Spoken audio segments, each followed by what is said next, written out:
Basic applied science. The scientific method is, I believe, the greatest invention of Homo sapiens. It has allowed us to explore, understand, control natural processes for the last few hundred years.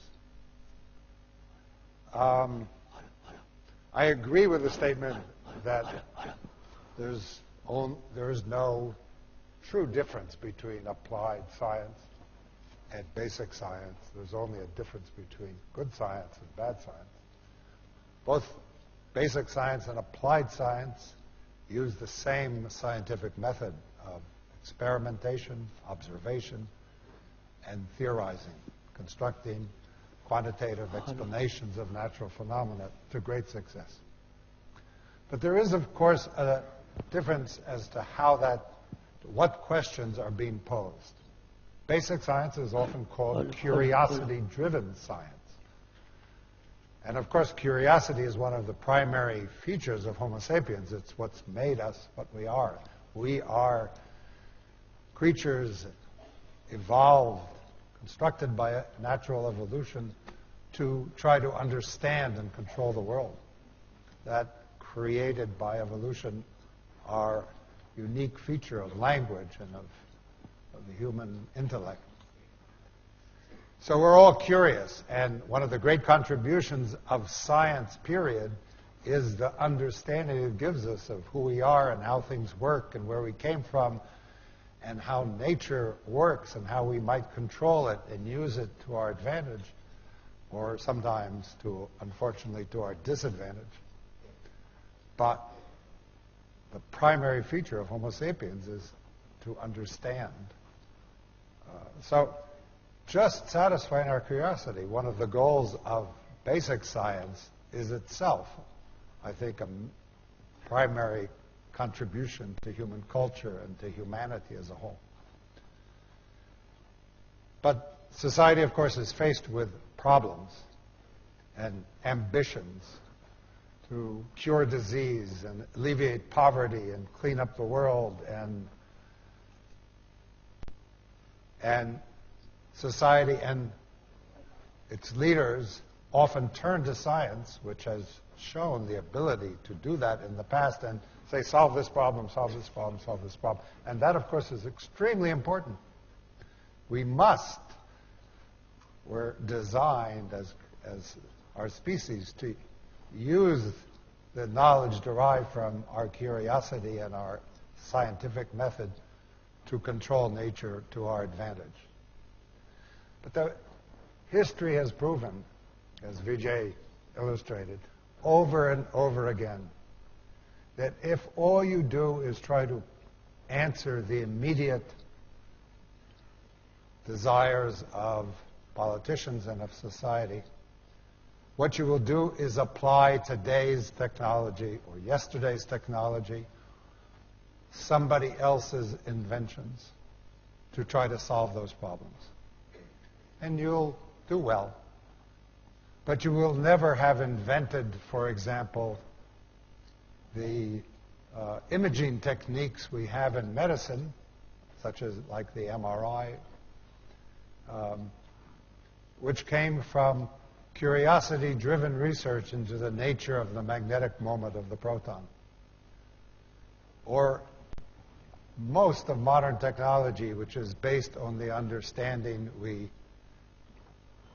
started developing 100 years ago to understand the structure of atoms and led us to a new vision of physical reality based on quantum mechanics. And today, modern technology depends completely, everything from the iPhone to the laser. And that revolution in our fundamental understanding of quantum reality, in my opinion, is just beginning. I've asked myself, why is curiosity-driven research so much more effective in the long run? In the long run, nowadays only means 10 years, 20 years. In the past, it was often 50 years. And the answer is that nature is much smarter than we are. Nature poses questions that are infinitely better questions than politicians, religious leaders, or society. Nature knows its own secrets and reveals them in very subtle ways. Most importantly, it poses the question, what am I? How do I work? How can you control me? Whereas society, in all of its ways, poses the questions, how can you help me tomorrow, based on what you know today? Nature is much cleverer than us. And curiosity-driven research is based on the idea that there's nature, mysterious and elusive, and is challenging us to understand it.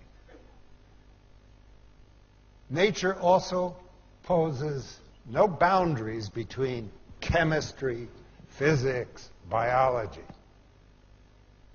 And therefore, it is strangely the case that many of the most interesting questions, especially today, are between the boundaries of these traditional Nobel Prizes, physics, chemistry, biology. Nature doesn't know about these boundaries. These are artificial constructions of universities and scientific journals.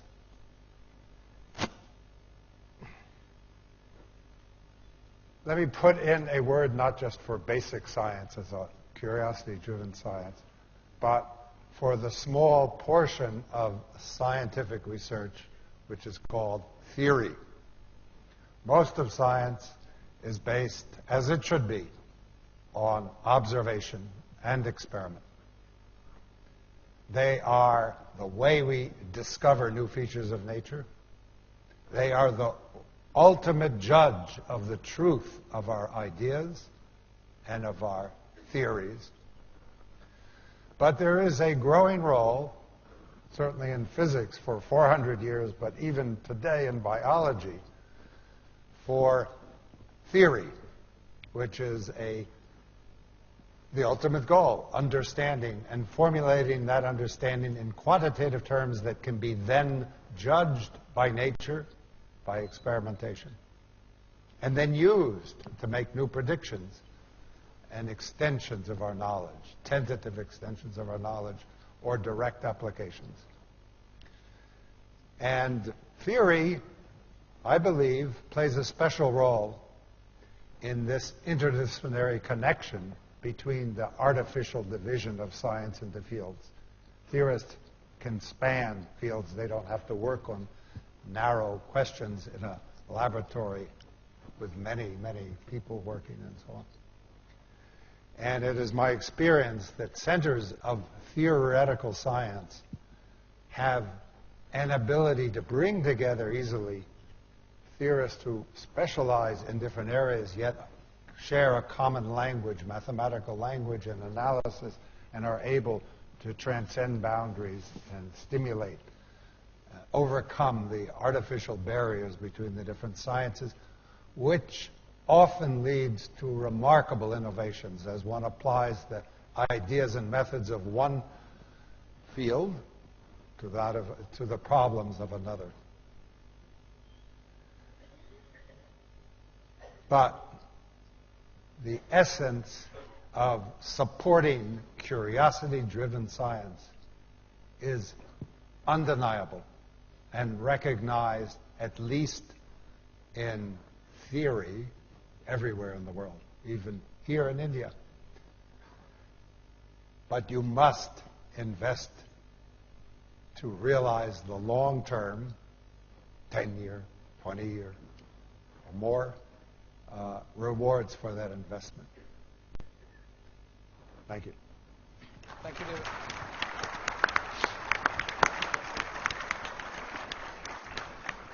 We have Hartmut Michel, who was telling us yesterday about how the chemical industry, where it's invested in research, has actually benefited both basic and applied research usually? Hartmut. Let me make a few general statements. If we talk about applied and basic research, then we really have to make clear that, of course, very first, our duty as scientists is to create new knowledge, which is, of course, driven by curiosity. And, of course, we here on the stage are very, very lucky that we are able to follow our own research and our own research goals. The question whether you can apply the results, in my opinion, largely depends on the field where you work in. Let me present a few examples. For instance, archaeology, very unlikely that you can apply the results from archaeological research. There is astronomy, also very unlikely that you can apply the results you create in astronomy. I'm particularly fascinated for the moment by the results of sequencing the genome, the DNA from old human bones, which became possible due to German research by a Swede. And we now know much about our genetic background and about the genetic background of the general populations. I'm fascinated by the finding that we Europeans have a threefold genetic background, first by old hunter-gatherers, then by agricultural people coming from the Near East, and later on by a pastoral society which came from southern Russia to Europe and most likely brought the Indo-European languages, but also not only to Europe but also to India. These are very interesting results. I like to read this, but there's no application. It changes completely when we go to biomedical research. And what would be my goal in understanding the human body would be to know which proteins are active in each cell. The human body consists of more than 200 different cell types. The human body has 23,000 genes, basic genes, but each cell type possesses only about 6,000 of these genes. We do not know which genes, which proteins are made in each individual cell type. And I like to have this knowledge from the fertilized egg, from the beginning, then upon the division to the next cell generation, and at the end, from that, to understand each tissue, which proteins are active and in each cell type, and how do they interact. Then we understand most of the diseases. And this is a very clear, a very general, a very important task. And at the end, we can understand most of it. I don't think all. It will be difficult to understand how the human brain functions, how consciousness functions. I'm always fascinated by the question, why is my consciousness in this body and not in this body? Very difficult. I don't think we will find an answer to that. And so we end up in philosophy in that thing. But then let go on. If we then, of course, try to investigate how diseases, how infectious diseases occur, we study how an infectious agent, say a virus, a bacterium, or interacts with the cells of the human body. When we know, of course, that this bacterium uses this receptor for going into the cell, we can block the receptor. We can change the receptor. The same goes on in agriculture. If we know how a mold infects a plant, we simply can change the receptor on the plant and make the plant resistant. So that's a very important application of research. And I think that our prospect is great, but we have some challenges and we can do that. Let me present another example from a different field where the basic research led to application. It's a perfect example is the ozone layer. Ozone layer, we need the ozone layer. Without the ozone layer, life on Earth hardly could exist because we could get too much UV light on Earth. And this ozone layer was destroyed by chlorinated hydrocarbons, which were used as refrigerators. And when chemists recognized the process, the production of these chlorinated hydrocarbons in the refrigerator was stopped. And now the ozone layer is recovering. And of course, this is now a very good example which we also could follow with respect to global warming. We know global warming is the product of greenhouse gases. So we have to make sure that the emission of greenhouse gases is to be reduced. And that's a big, big challenge. And if we look forward the predictions, then of course we will have in 90 years, we probably will increase in temperatures in India by 5 degrees centigrade. And it will be very hard to live here, and we now have to work on that. So starting from very basic fundamental science, you get tasks from the society, and we are all obliged to provide answers to these questions. So, and we think we can solve these questions, but we have to work together and to convince the people and to bring enlightenment. But for the moment, the political situation, as you look around, is against enlightenment. But I hope we can change this field.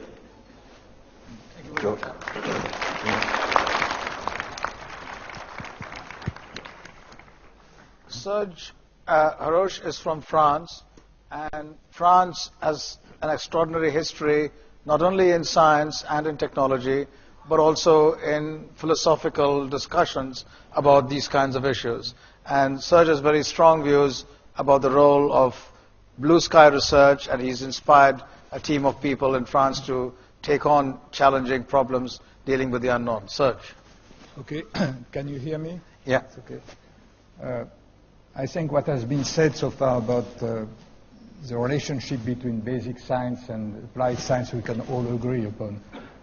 It's very important to recognize that basic science, which is curiosity-driven, is a starting point, is really the ground on which the application can flourish later on, and this is very important.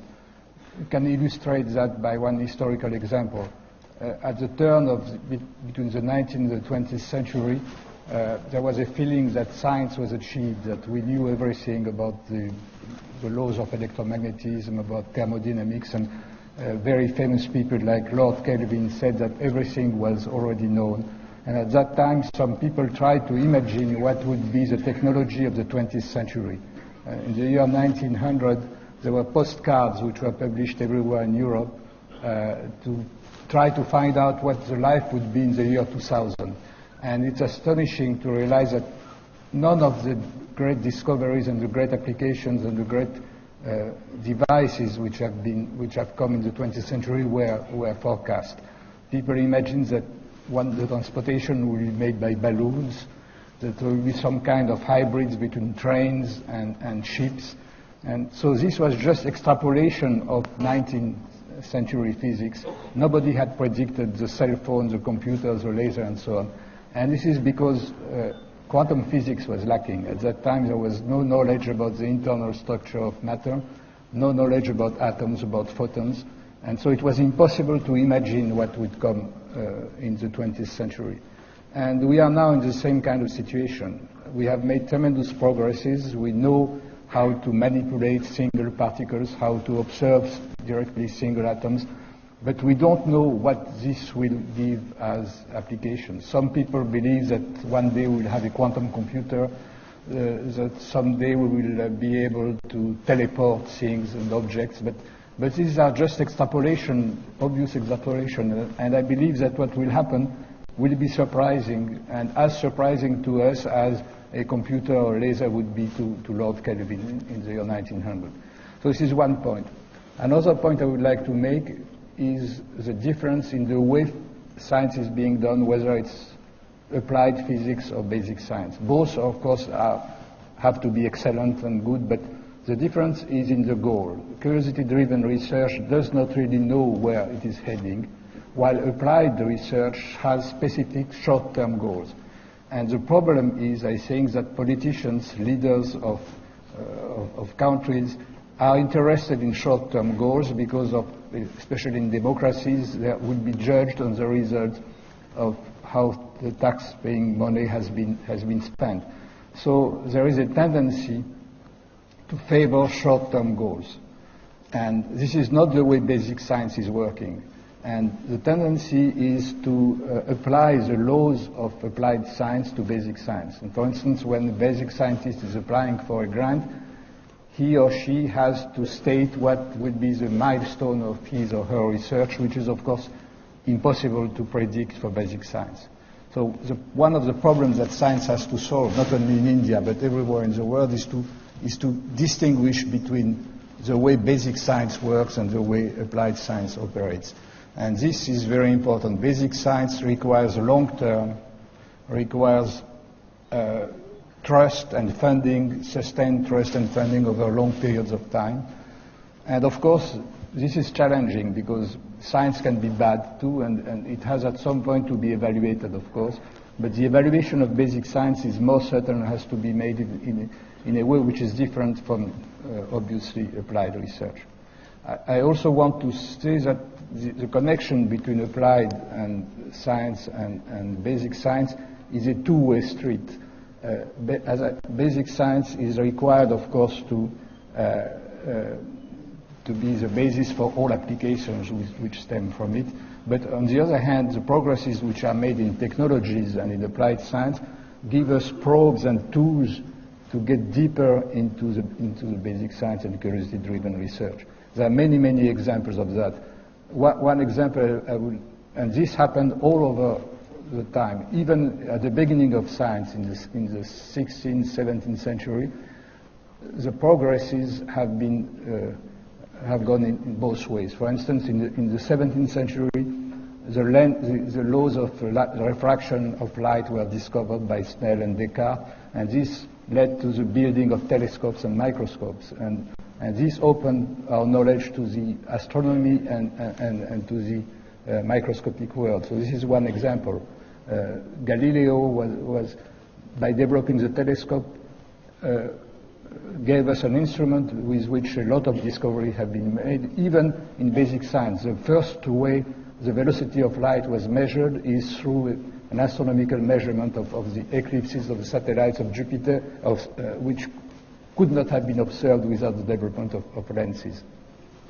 Now, in the 21st century, one goal of basic science is to look for extra solar planets. And very sophisticated ways are being developed to observe these planets which are rotating around stars. For that, you need to develop instruments using lasers. There's a technique called the frequency combs, which gives a way to measure and to observe indirectly or directly these planets. This is just curiosity-driven knowledge. Nobody can think any direct use of the knowledge of the fact that there are extrasolar planets and there are some planets on which life may have developed. But this is something that we need to know because of this need for curiosity. And this is possible only because applied science has developed the tools which allow us to probe the universe in this way. So I think it's very important to keep the balance between the two, but to understand that they obey to different rules and that the funding and the way we allow these two kinds of research to develop have to be adapted to each of them and not have a universal way of judging, which is to judge the results which are obtained on a short-term basis. If you do that, we go it's obvious that the research will fail. So it's very important to recognize this duality between basic and applied science, also the close relationship between the two, and the fact that they nurture each other in a very fertile and very productive way. Thank you very much, sir.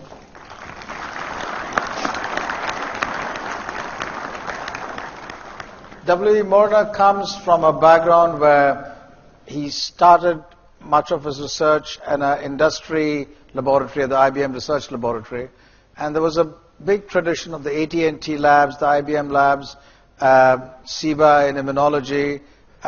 Several other industries have had high-quality research labs, and they've often started, done extraordinarily well, and shut down because, like society, industry quite often wants quick returns.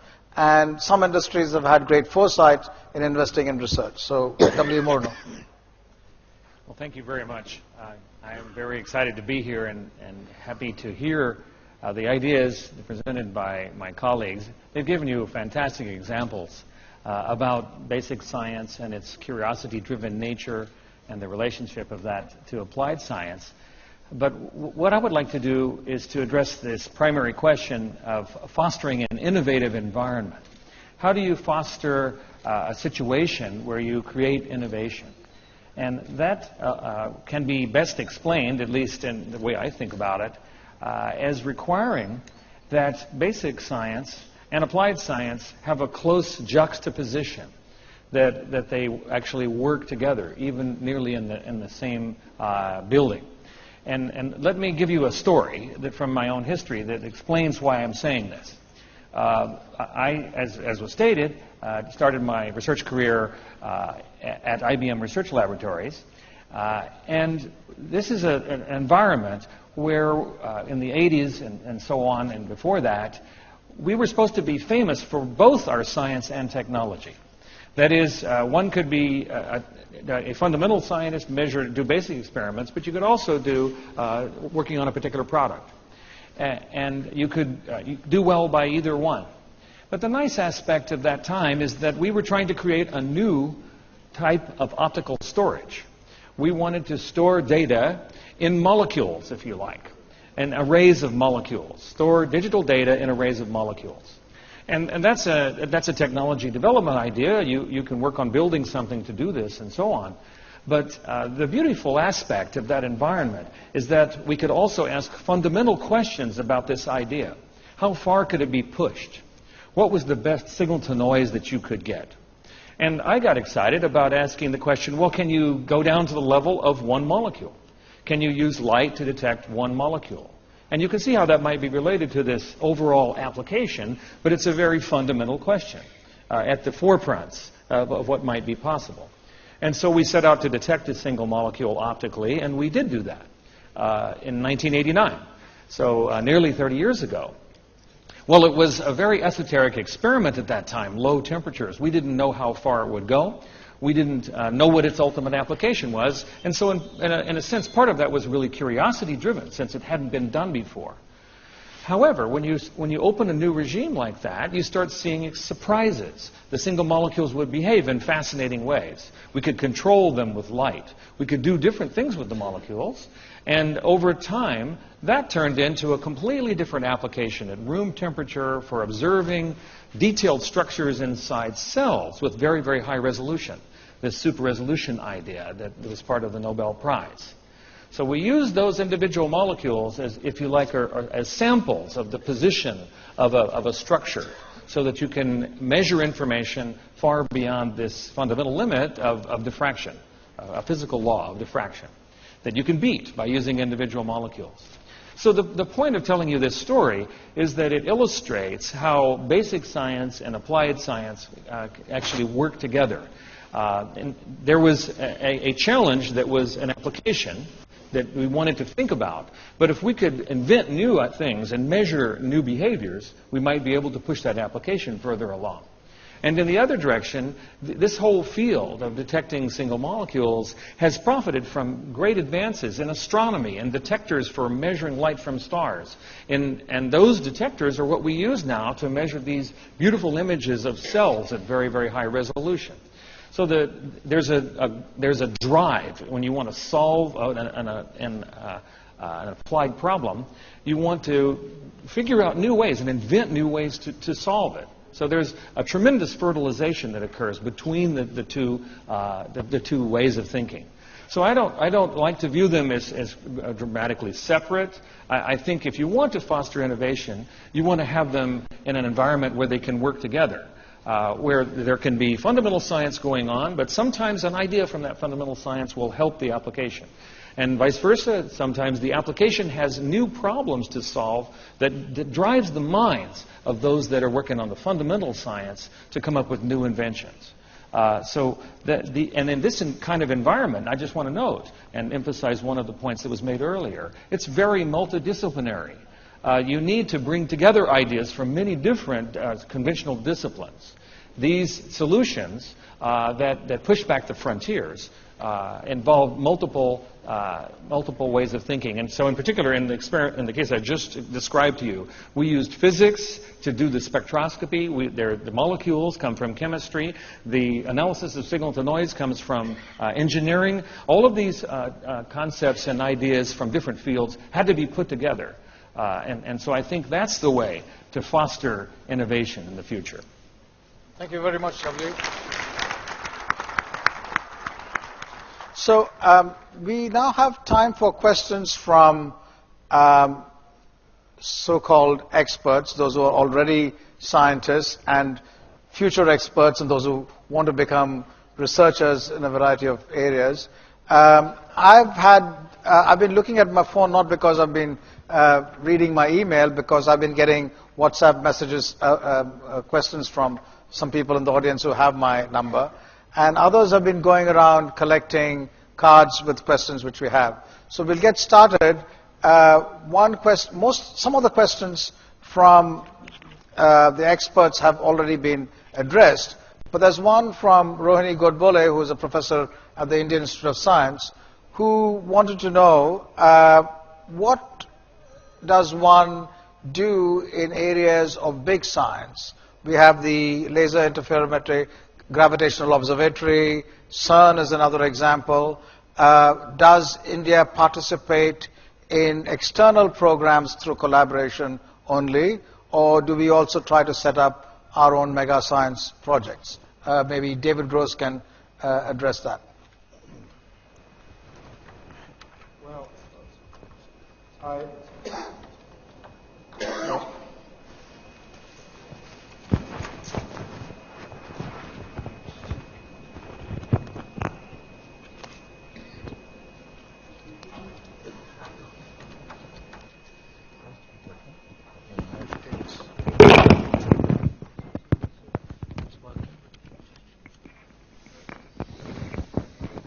Hello.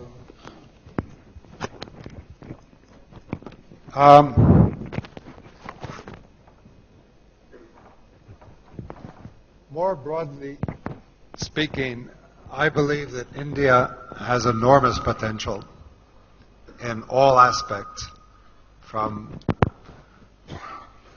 rapidly becoming the most populous country in the world, soon becoming one of the largest economies in the world. And as such, it has a responsibility and an opportunity to become one of the great scientific powers and leaders in the world in all areas. And you should have such aspirations. And I was pleased to hear the ambitious goals set forward by your Prime Minister yesterday and on other occasions.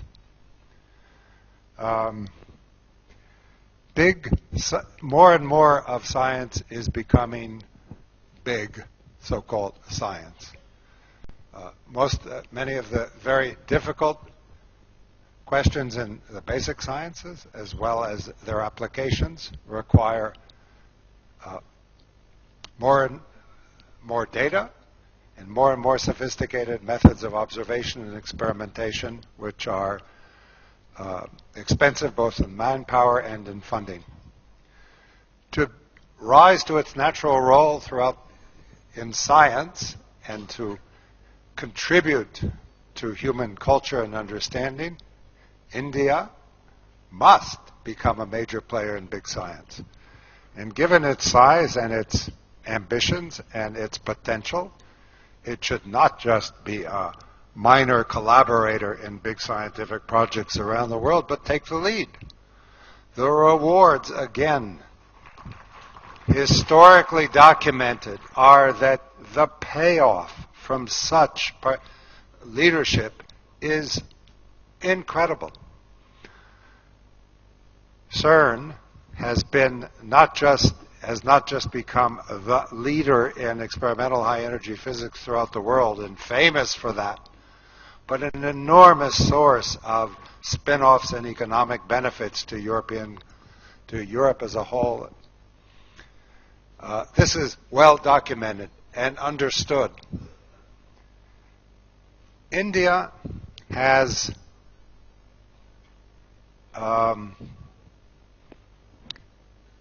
explored many possibilities in the last decade or so of participating in and leading major scientific projects. But unfortunately, even in the cases where fascinating new projects have been approved or are about to be approved, the tendency here to delay funding, to run into legal obstacles, has severely damaged the impact, the beneficial impact that the support of those projects could have brought. The two examples that I know of most are the LIGO India, the desire of the LIGO collaboration that discovered this year gravitational waves 100 years after they were predicted by Einstein's theory, would like very much to have India join in constructing an interferometer and join that as a major partner in that collaboration. That project is moving forward, I gather, but at a snail's pace. The Neutrino Observatory, which is a fantastic opportunity for India to become a major player in the understanding of the properties of neutrinos, of neutrino observatory, of high energy physics, with, again, where this has taken place elsewhere, of enormous spin-offs, in addition to understanding the universe better, has suffered inexcusable legal and political delays in such a way that there's a big danger of losing a marvelous opportunity for India to assume world leadership. So the opportunities are there. China is seizing upon them in all aspects of basic science, and India must rise to, with its ambitions, to the role it should be playing for the benefit of India, for the benefit of science, for the benefit of the world. And I strongly support and encourage such efforts.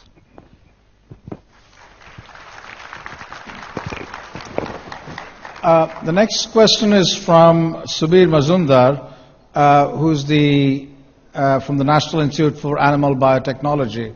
It looks at genomics and other aspects of livestock. It's a new institution. And Subir wants to ask, do you believe that even to conduct effective applied research, one must be really well trained in curiosity-driven basic research, something which is also close to your heart? Maybe Serge, do you want to address that, or anyone else particularly? Edda? Yeah.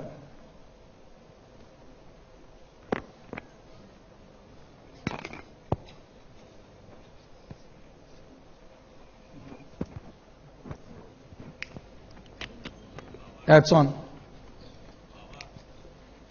Go ahead.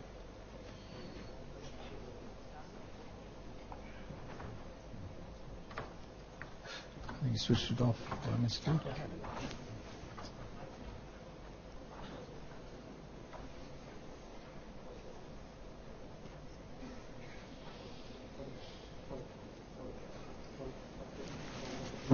Check. Hello.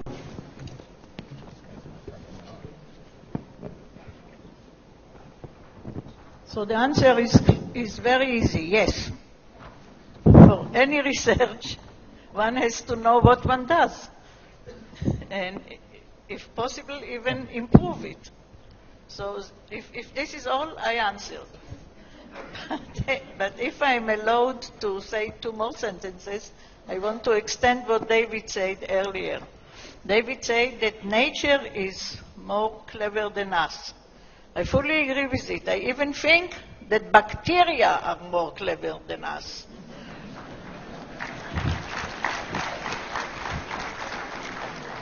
they were on Earth, they were on planet before human, before any type of mammalians came.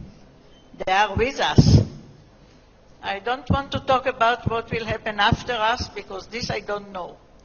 But I do know that in terms of survival, they are so much better than any animal, especially human beings.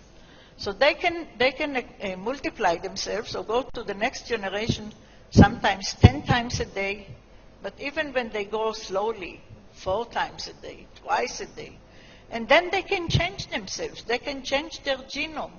And in our case, those bacteria that are pathogenic become also resistant to our ways, the ways that we try to treat them, the antibiotics. So my take-home lesson from bacteria is they are cleverer than us and longer survive than us. Another point that maybe I can comment of what David said, or actually it was said again and again afterwards, is the merging of disciplines in science. So the question that we were asking was biological and medical. The method was physical. I'm from the older times, so I even had to do some mathematics. The result is in chemistry, so is the price. So the merging is clear, and I think we have to free ourselves from putting boxes and borders. We have to integrate all what can be integrated in order to answer a specific question or a general question.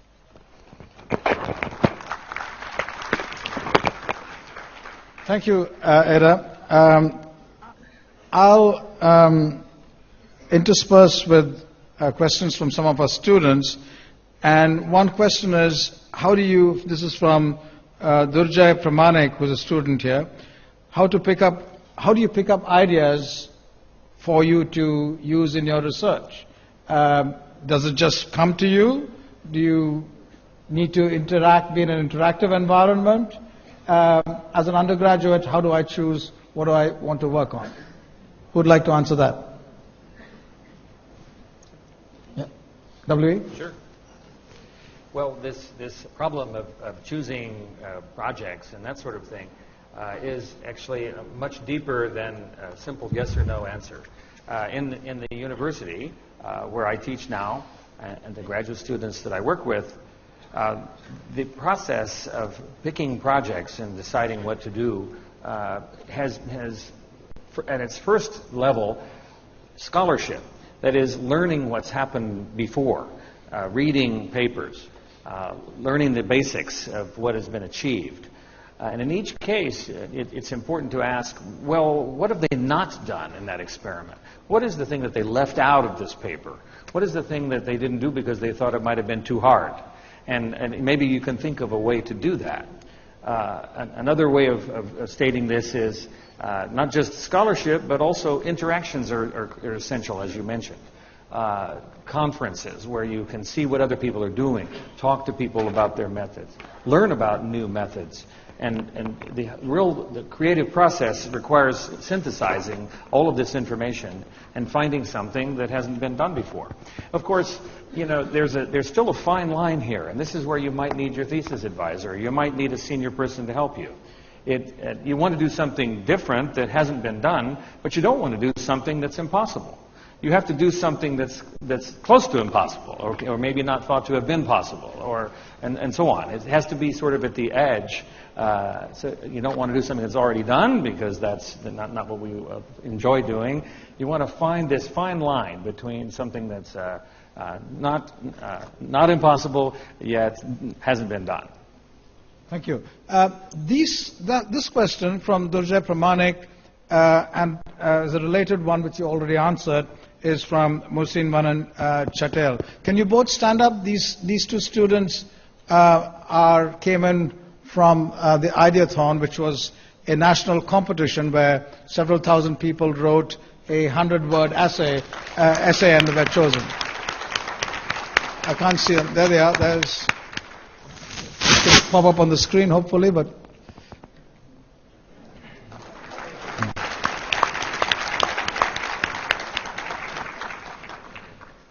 So these students are from different parts of the country, and it's really exciting to have them all here interacting with all of you. Now a slightly provocative question from an eminent colleague. You guys may be putting the cart before the horse.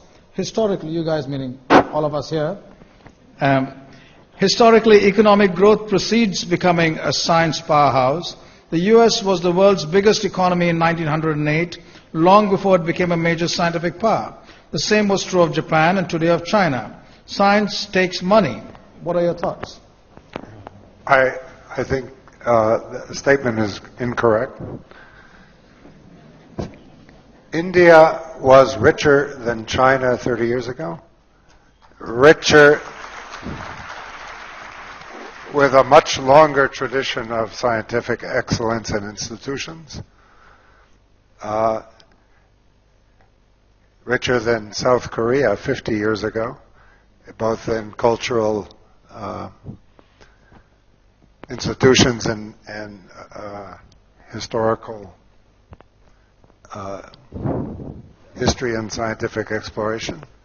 Both of those countries grew rapidly, as India is. Your rate of growth has been comparable to that of China over the last 10 years. Your rate of growth. The rate of growth of R&D in China is spectacular. In the last decade, they have doubled the percentage of GDP devoted to R&D and to basic sciences, even more so, as their GDP doubled. Your GDP doubled in the last 10 years. The rate of the proportion of GDP devoted to R&D has remained absolutely constant for the last 10 years. Why have China and South Korea become so incredibly successful? I think there must be a correlation between the fact that as their GDP grew dramatically, as yours is, they increased at an even more rapid rate their investments in science and technology. The most astounding number I learned in trying to understand India is the percentage of the labor force that is working in S&T, in science, technology, engineers, from basic scientists to engineers. In the United States, that's 80 people per 10,000. In China, it's 20 people per 10,000. Do you know what it is in India? 4. 4 people per 10,000. So, if you wait until you become, as you're projected to be, a bigger economy than the United States in 2050, you will be a user economy with a service economy, buying goods made elsewhere, applying tech inventions invented elsewhere. That's the way I look at both history and the current situation. I think Ada Yonath wants to either add or subtract from that. Ada?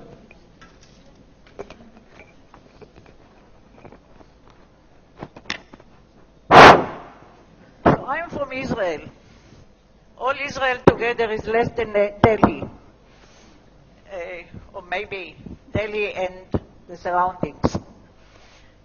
From double, no. Okay, we can have a fight. But anyway, we are very small compared to India, compared to China and the United States that were just mentioned. I'm not sure that size is the thing to look at. It's the percentage of people that are busy with science and technology, as was just said, and the respect to knowledge. Respect to knowledge, which is very, very high in Israel. And it was already mentioned, not by me, that Israel is a measure for science, technology, and mainly innovation. So if I can give some little advice here from this point of view, increase the respect and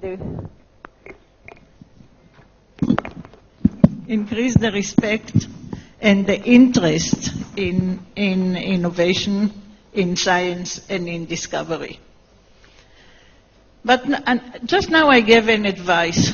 Actually, in the previous question, there were students asking for advice how to choose a project. And I have only advice in this direction. My advice is, don't ask for advices.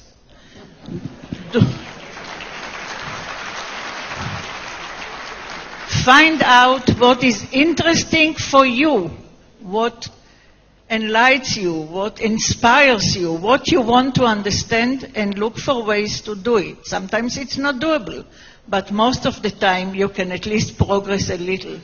And don't look for any advice except for what is burning in yourself. Thank you, Ada. The next question is from a student, Arnold Sachet. He's an undergraduate student in something interesting called mechanotronics engineering. So he wants to know whether robots will rule the world. If you think so, why do you think so? And if you disagree, why do you disagree? And maybe one of us here is a robot. How do you find out? Well, this also relates to the point David Gross was making about how one needs innovation to not become a user import economy. And with the new dramatic changes in manufacturing using cyber physical systems, this actually becomes very important, not so much from the perspective of robots ruling the world, but how does one look at science and technology and jobs as manufacturing changes. Any comments on that? W? Well, I can make a few small comments. This is really a computer science question in some sense, an engineering question. The amazing growth in robots development and their capabilities is, of course, very exciting. But there are many scientists around the world who are thinking about this exact question. How far will they go? What controls have to be put into place? How do you make sure that the goals of the robot, are consistent with our lives? And so on, and especially in Silicon Valley and California and other places, self-driving cars are driving down the street now. We see them a lot, but there's many controls being put into place to make sure that they don't misbehave. And so it's really an evolving time right now. And I don't think we can give sort of one big answer or not, but we have to think about it and do research on it and make sure that we don't get into a situation where there could be a problem. David? The growth of robots is a problem for every country in the world. It's going to be a major problem for my country, for the United States. In 10 years, there will be millions of truck drivers who really are unskilled in everything but driving, will be put out of work by driverless cars. We don't know how to solve that problem.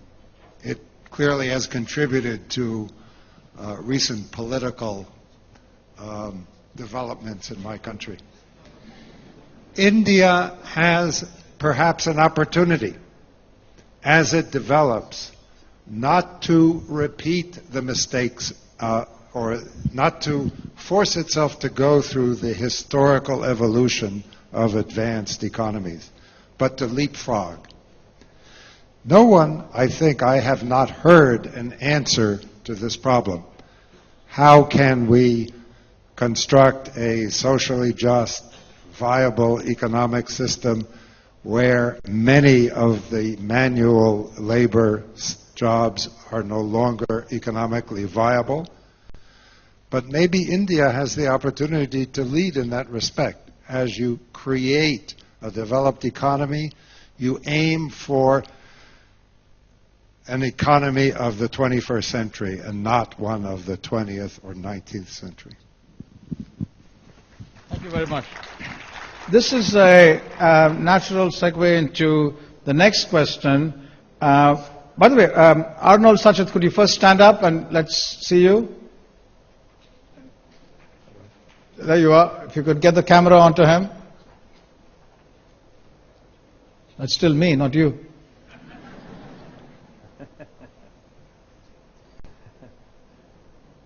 Good, there he is. Yeah. So this question about robotics is a natural segue into another question from Sadiq Rangwala from the Raman Institute, who wants to know how the scientific method can be more deeply ingrained in society. And this is a big challenge because some decades ago you could open up a car or a camera or a telephone, and if you had basic high school education, you could figure out which part was what and how it worked. And this mechanistic, intuitive understanding of how things work has long gone away, and if you open up your smartphone now, it's very difficult to understand how it works, or a camera, or a car. And this has resulted in a situation where people in society use the fruits of science and technology hugely, and yet have no problem in questioning very basis of scientific method. For example, whether vaccines work or not, whether cell phone radiation causes serious illness or not, becomes a matter where there's a debate between quote-unquote experts and others whose views are strong, but both need to have equal weightage on television channels. So in that situation, how does one address the issue of society looking at the scientific method more objectively? Serge. So I think this is a very basic and important issue, the fact that the way science works becomes more and more opaque to the ordinary citizen, and I think it goes very far. At least in France and in Europe, I can tell that most politicians have had no training in science at all, so they don't know what science is about, and this raises issues. And in the society at large, science is often seen, as you said, it is exploited. People are using all the modern devices without asking themselves questions about from where they are coming. And on the other hand, there are suspicions about science, that science does bad things, that science is used in bad ways. And this is very important. I think scientists need to relate more to society, to explain what science is about, what is the scientific way of trying to explain the world and to track some very important issues. And this is very important. And there are many examples of that. We quoted the robotics before, but I think the digital society is a very important problem in general. There are some innovations which have very few things to do with science. They are using science, like or what Facebook is doing, what Google is doing, what the digital economy is doing now, is using the development of science. But what the real new ideas are not scientific ideas. The ideas is how to capture more and more people into a system which produce a huge amount of money, but which is not directly related to scientific developments. And last week I was in the Indian Science Summit, and Jean Tirole, who is a Nobel Prize in Economy, gave a very good talk about the digital economy, which raises this kind of question. What is innovation bringing to a society when it is not directly a scientific innovation, but just an innovation about ways to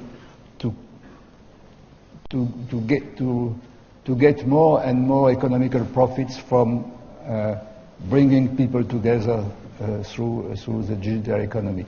And this raises the question, what kind of society do we want for the future? What will artificial intelligence bring as positive and negative values in society to come? And I don't have any specific answers, but I think this is a very, very important issue.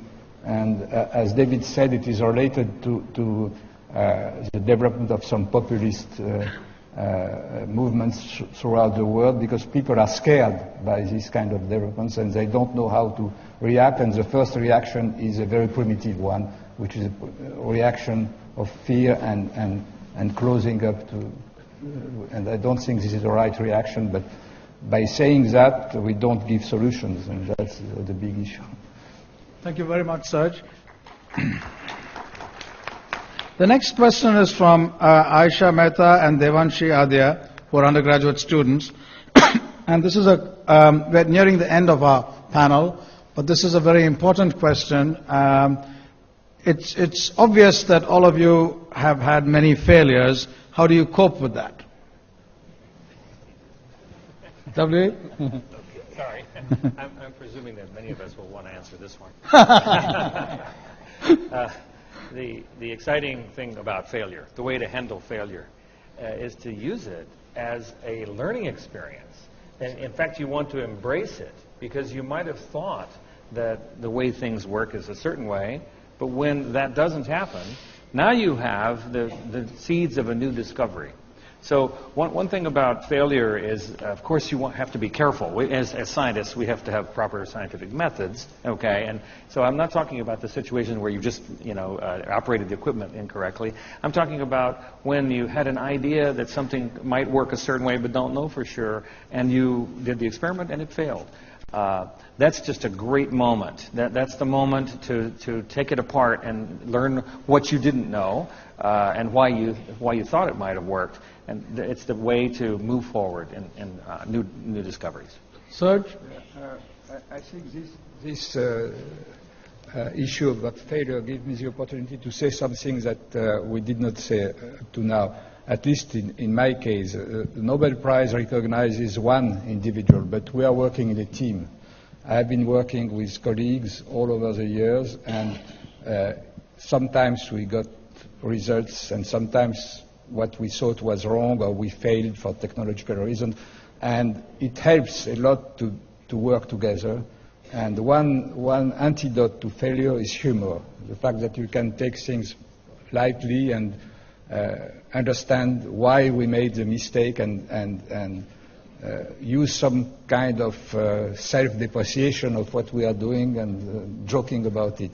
So it helps, but we have to be careful, because usually we are also working with students, and students have to achieve results in a short time. So one way also to avoid the bad effects of failure is to have several projects working together and to find reasonable goals for short-term students, to have a long-term goal, but also to have some ways to get intermediate results which do not depend upon the same idea. So managing a research group, at least when you do experiments, requires to be able to take into account all this, the possibility of failure, and make failure not catastrophic in the research of the group.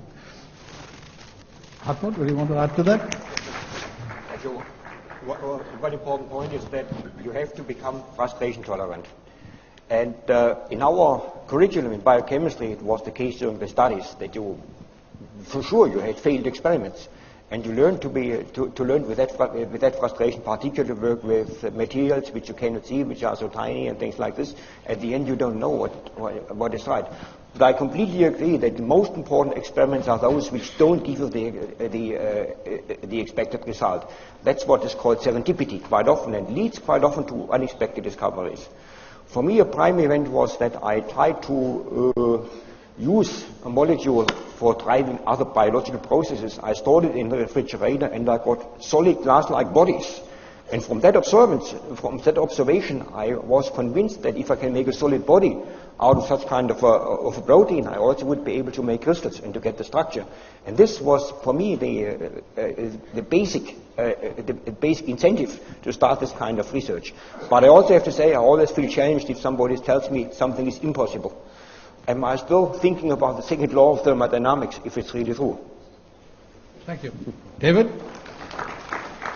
Failure is an integral part of science. LHC failed to discover new particles last year. But of course, that means that we learned much about nature, that particles that might have existed in this energy range detected with this efficiency are not there. So every time we're surprised by or failed in what we thought would happen, we, as my colleagues have said, learned something deep, often leading to new discoveries. I'm, however, a bit surprised at the question, and it resonates with what a colleague of yours, Vijay, an Indian scientific member of the government, told me that one of the problems in India is that, he said, and I was surprised, we Indians are afraid of failure. To be successful in science and in innovative fields, you cannot be afraid of failure. If you dream big and you try difficult things or explore difficult areas of science, most likely, a good portion of the time, you are going to fail. You have to be willing to take risks to do creative, innovative, new things. And you often, as a theorist, the only theorist here I can tell you that doing innovation, creativity in theoretical sciences, most of the time you fail. You have to be willing to fail. You have to learn from failures. You have to overcome failure, but you have to be not afraid to fail.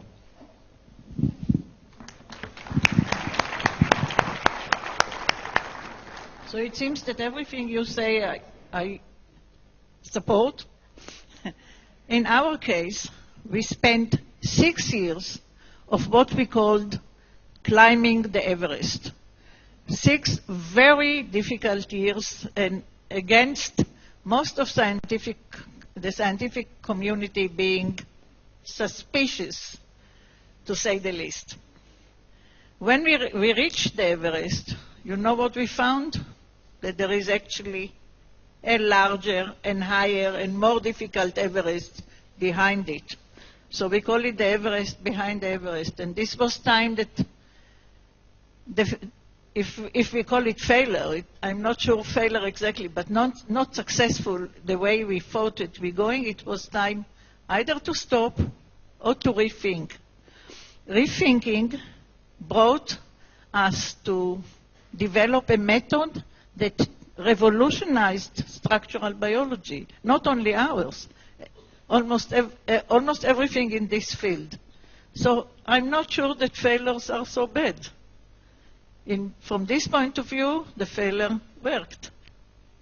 Thank you. Well, Aisha Mehta and Devanshi Adya, please stand up. Or have you asked your question and run away? Oh, there they are at the back here. We have, unfortunately, to end this panel right now. There are many, many more questions. People want to know whether we should look at implementation science, use available science and technology to rapidly implement programs and then learn from them to go back to basic science. Another question about how, with the advent of robotics, can we have curiosity-driven science when there's so much mechanization, quantum computing, and so on. And unfortunately, the numbers of questions I've asked is just very few compared to this huge ward over here which have not been asked. And what we will do is we will catalog them into different areas and have them up on the Nobel Facebook site as questions which have come up so that there can be a continuing discussion on these. With that, I'd like to thank this panel very, very much for being here and answering all your questions.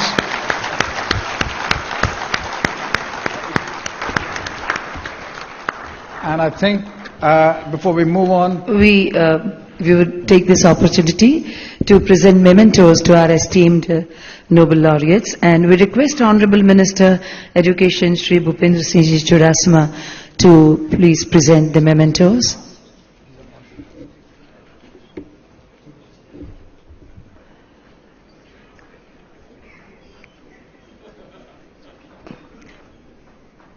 Honorable Minister will present a memento to Dr. Ada Yonath.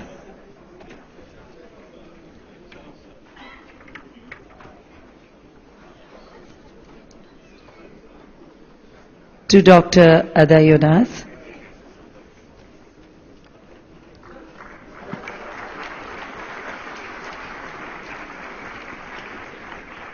To Dr. David Gross.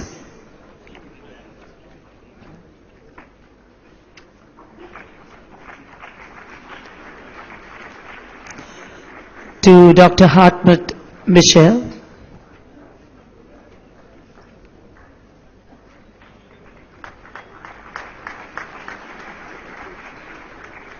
To Dr. Sergei Haroshi.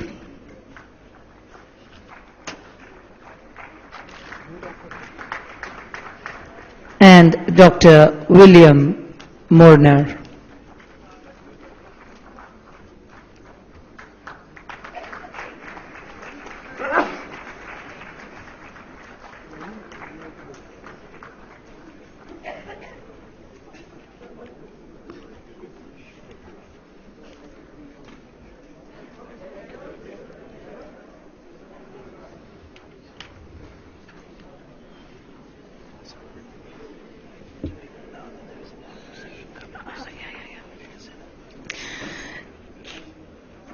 Ladies and gentlemen, we will remain seated for the next session begins in a few moments from now on local research, global impact, addressing global challenges.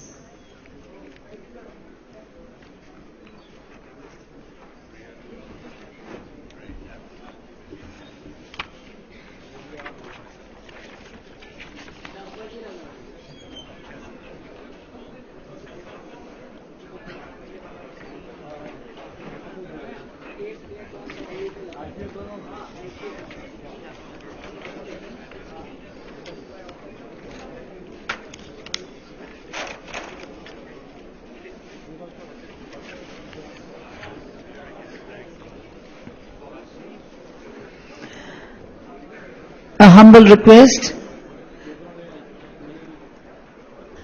to all in the audience to please remain seated or occupy their seats for the next 5 minutes as we begin the second session soon.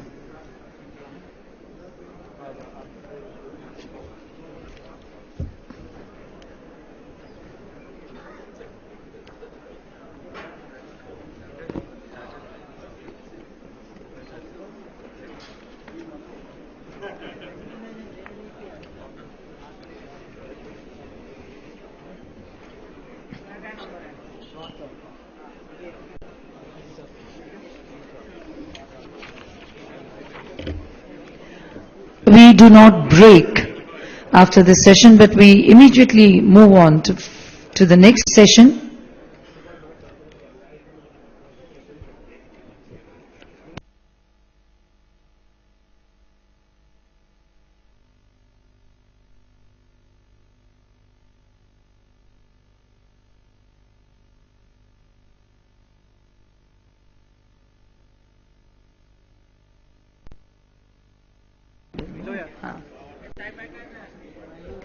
For the next session on local research, global impact, addressing global challenges, we invite on the dais Dr. Goran K. Hansen, Deputy Chairman, Nobel Foundation, to introduce the dialogue and Nobel Prize series and moderate this session.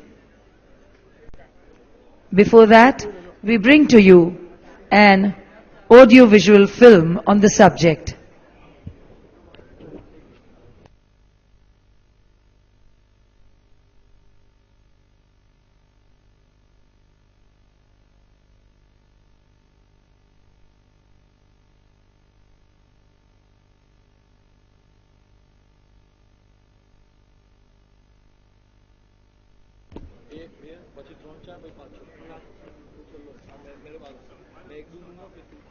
May we request all of you to kindly occupy your places so that we can begin the session.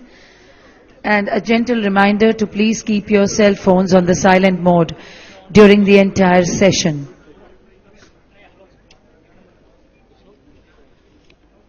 Also, in the delegate kits that have been shared with all of you, you will find a slip for asking questions from our esteemed speakers.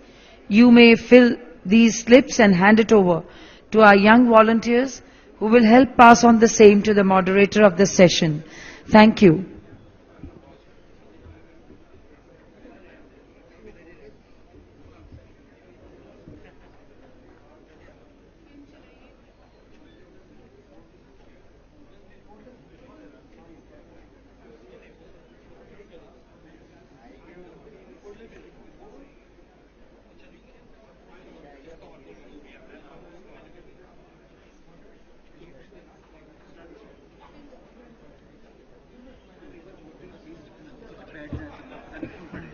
Yeah.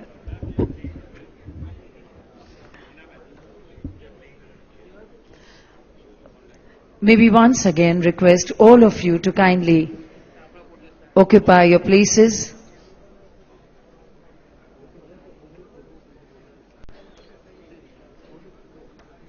We now bring to you a film.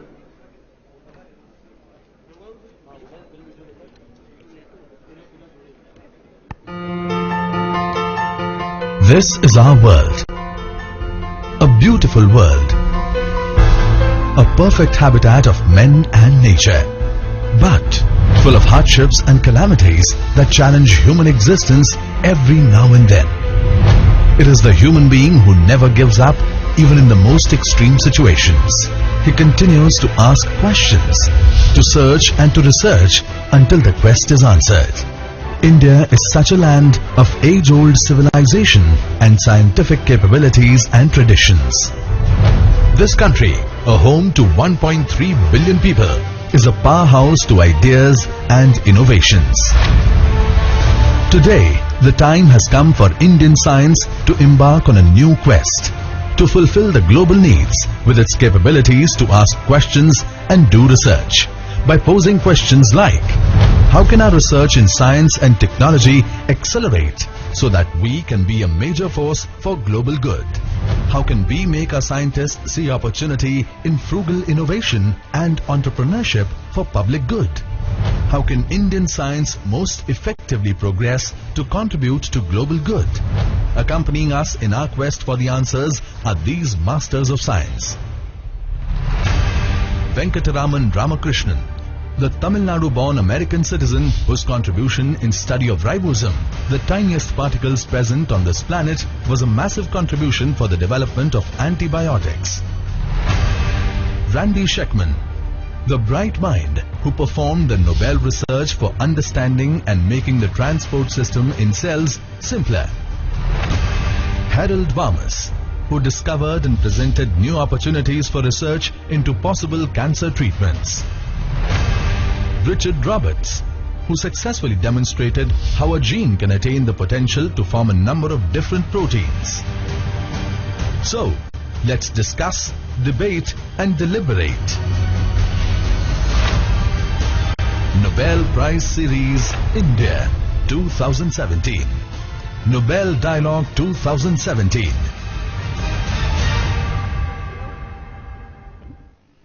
We now invite on the dais Deputy Chairman, Nobel Foundation, Dr. Goran K. Hansen, to introduce the dialogue and the Nobel Prize series. We also invite on the dais Dr. Harold Varmus, Nobel Prize Laureate in Physiology or Medicine, 1989, for the discovery of the cellular origin of retroviral oncogenes.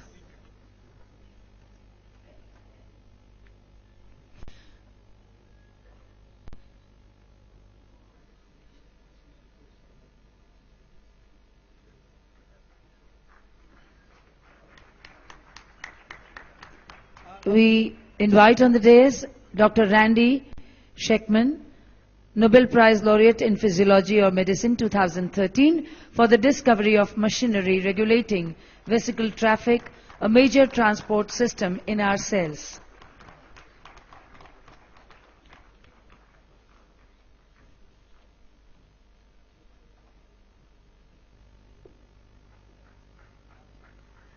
May we now invite Dr. Richard Roberts, Nobel Prize Laureate in Physiology, 1993, for the discovery of split genes.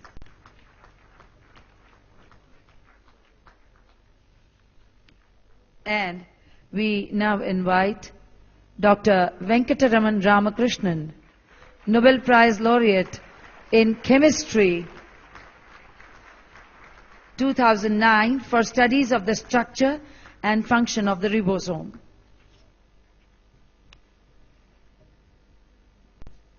We now invite Dr. Hansen for further proceedings. Thank you, and good morning, everyone. What an exciting day. It's a privilege for us to be here in Gujarat. We finally listened to what Mr. Ratan Tata said already 10 years ago, that you're stupid if you're not in Gujarat. So we're here this week with the Nobel Foundation and the Nobel Committees. And we're happy to have the stellar panel of laureates here to discuss local research, global impact, addressing global challenges. And let me just mention that this session is being webcast to all colleges in India.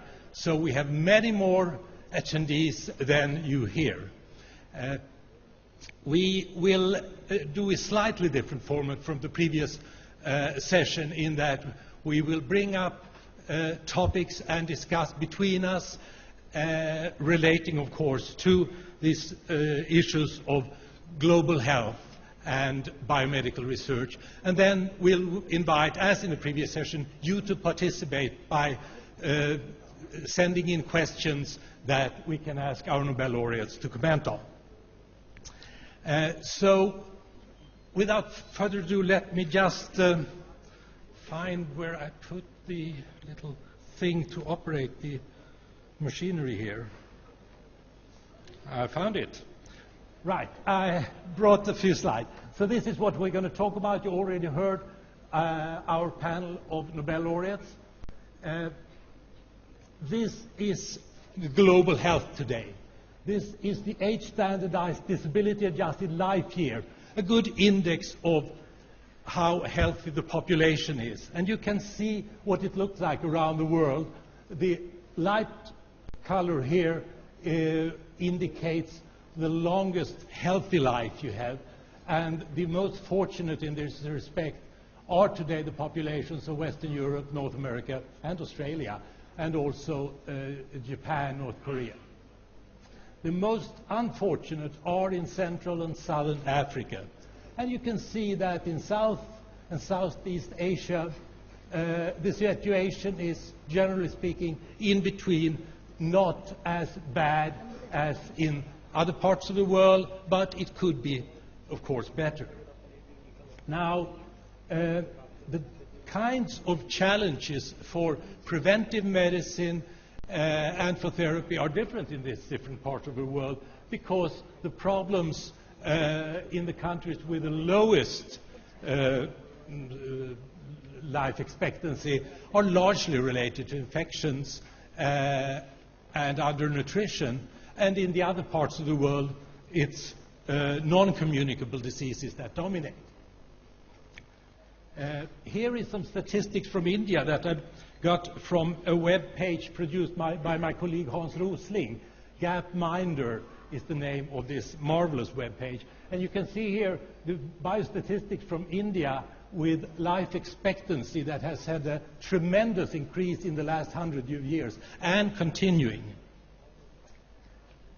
And one important reason for this is the reduction of child mortality. Marvelous success with a very substantial reduction, particularly from around the time of liberation, actually, and continuing today. Now, this is due to, let me see. So this really leads to a different pattern of disease. And the foreigners in the audience may be surprised to know that the major causes of death in India today are cardiovascular diseases, respiratory diseases, and cancer, and not, as it was some decades ago, infectious diseases such as measles, cholera, or smallpox. The situation is very different, and that, of course, poses very different challenges for the Indian healthcare system. At the same time, the challenges globally also include major infectious diseases that we have not been able to control. This map shows heart attack deaths. This was 15 years ago. The situation is as striking today. And you can see that the largest number of heart attack deaths occur not in the United States or in Europe, but actually in India. So it's a major problem in this country today.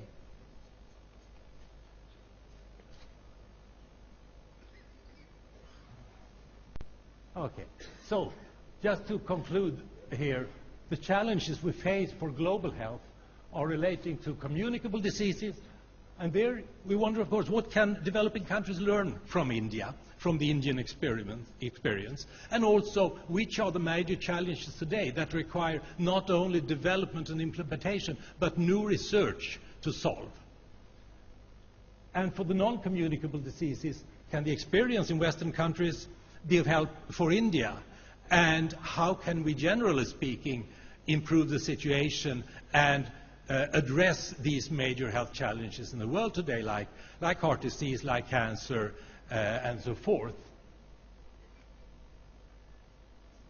Relating to this is, of course, the problem: how can we feed an expanding population on Earth today?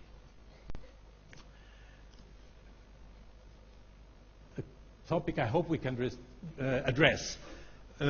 For Indian biomedical science, I don't think we are prepared or our Nobel laureates are not prepared to write any recipe for Indian biomedical science, but we like to ask them to comment on the strengths and weaknesses and opportunities, perhaps even threats, for the Indian science and the growth and development of successful science in the biomedical area in India.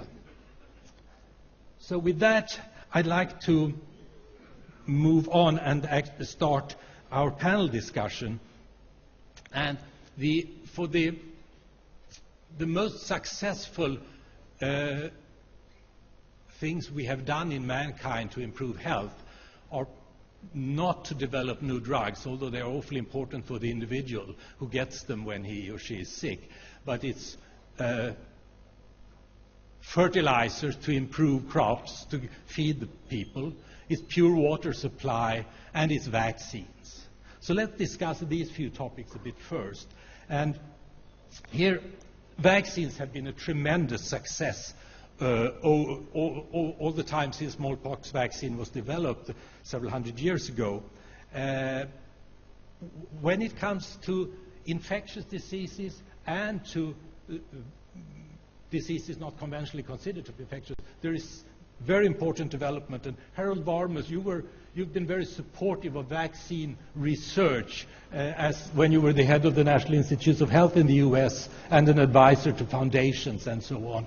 What do you see at the horizon in vaccine research and development today?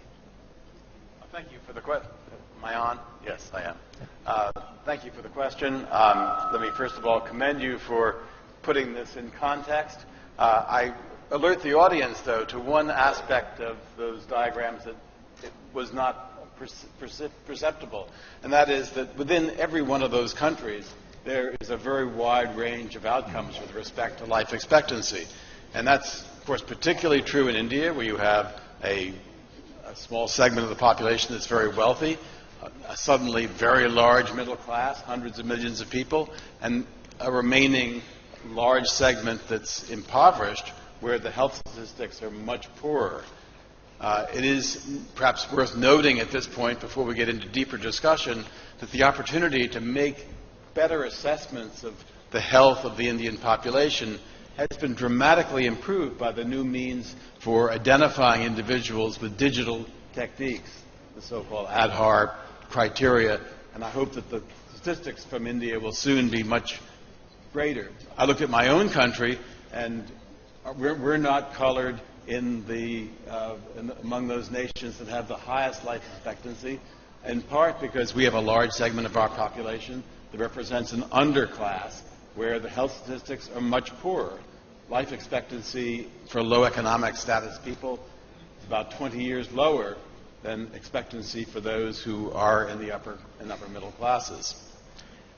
Let me return to your question, the question of vaccines and what kind of promise it has for populations and for controlling health.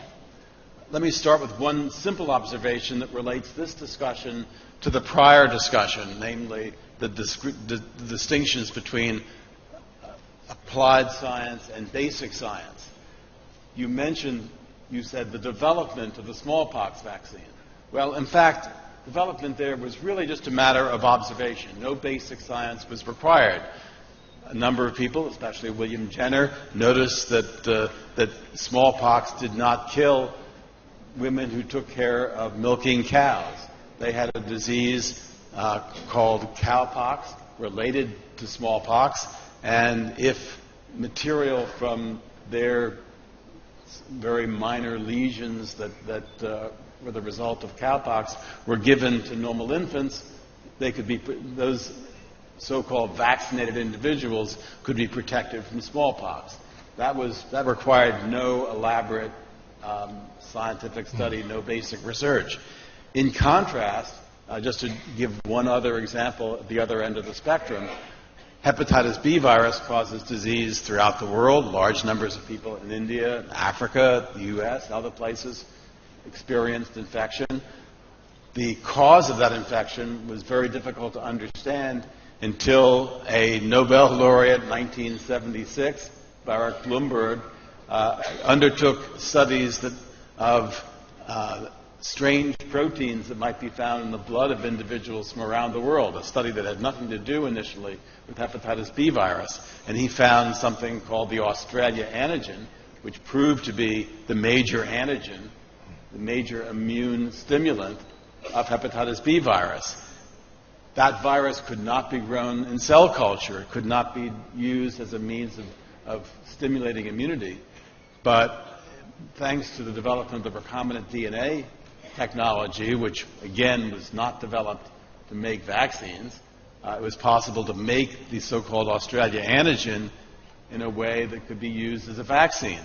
Here, India came into the picture because initially this vaccine was made by major pharmaceutical houses in the U.S.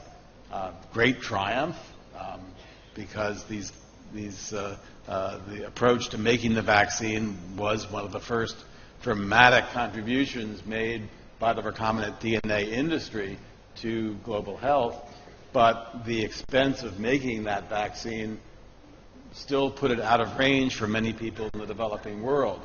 However, biotechnology industry, Shanti Pharmaceuticals, for example, in India, now the Serum Institute of India, produced the vaccine at a very low cost, and now, even in poor African countries, certainly throughout China, 70% of individuals in India receive this vaccine, and the incidence of new cases of hepatitis B has gone down dramatically. So these are examples of how basic science can contribute dramatically to development of vaccines against diseases that otherwise might still remain untreatable.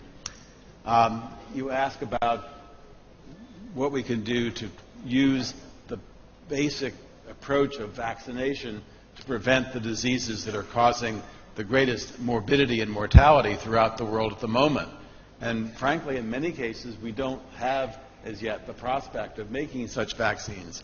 But in my own world of science, the world of oncology or cancer research, there are some important examples, one of which I've already mentioned, because there are viruses that are responsible for large numbers of cancers and cancer deaths throughout the world. One of those viruses is hepatitis B virus, and now we are in a position to vaccinate the entire world against hepatitis B virus and thereby control or reduce to zero the incidence of the kind of liver cancer that is caused by hepatitis B infection. There is another important example that I want to draw the audience's attention to, and that is the large number of cancers that are caused by the human papillomaviruses. Now, these viruses are responsible for a number of kinds of cancer, most commonly cervical cancer of women, but also a number of other cancers that affect men as well. These viruses come in a variety of strains, and it's been very difficult to develop a vaccine against the human papillomaviruses that protect individuals against most or all of the strains that cause cancer. But we now have vaccines available throughout the world at extremely high cost. They are used at a unacceptably low level, even in the U.S., where vaccination rates among young people has not yet approached the 80 or 90% we need to protect the population thoroughly. But this vaccine does have the potential to eliminate virtually all cases of cervical cancer. In this country, cervical cancer is the #1 cause of death from cancer in women, about equal to or slightly exceeding breast cancer. In the U.S., the numbers have been low because we have means of detecting the cancer at a very early stage, methods that are expensive and not widely used in the developing world or, for example, in India. So here is one place where the development of vaccines that are low cost, that are endorsed by the government, that are accepted by the public, can be a tremendous means to reduce the incidence of a chronic disease that is not normally transmitted in its advanced state, in its cancerous state from individual to individual, but is the result of a contagious virus that is transmitted mainly during sexual activity at younger ages. What about, Wendy, would you like to comment? Harold has talked about the importance of vaccines in a global sense. But just a week ago, I had the opportunity to learn why it's important for India to actually do vaccine research itself. And it's because I participated in an awards ceremony given by the Infosys Foundation. And the winner of the Biomedical Science Award was a clinical scientist named Gagandeep Kang, who works at the Christian Medical College in Vellore. Now, she determined, rotavirus is a virus that's responsible for a very large number of deaths in infants because it causes diarrhea. And she found that the rotavirus vaccine available didn't confer immunity in the same way in the Indian population as it did on the population in which the vaccine was tested. So she systematically looked at the reasons for it. She explored some of the biology of immunopathogenesis.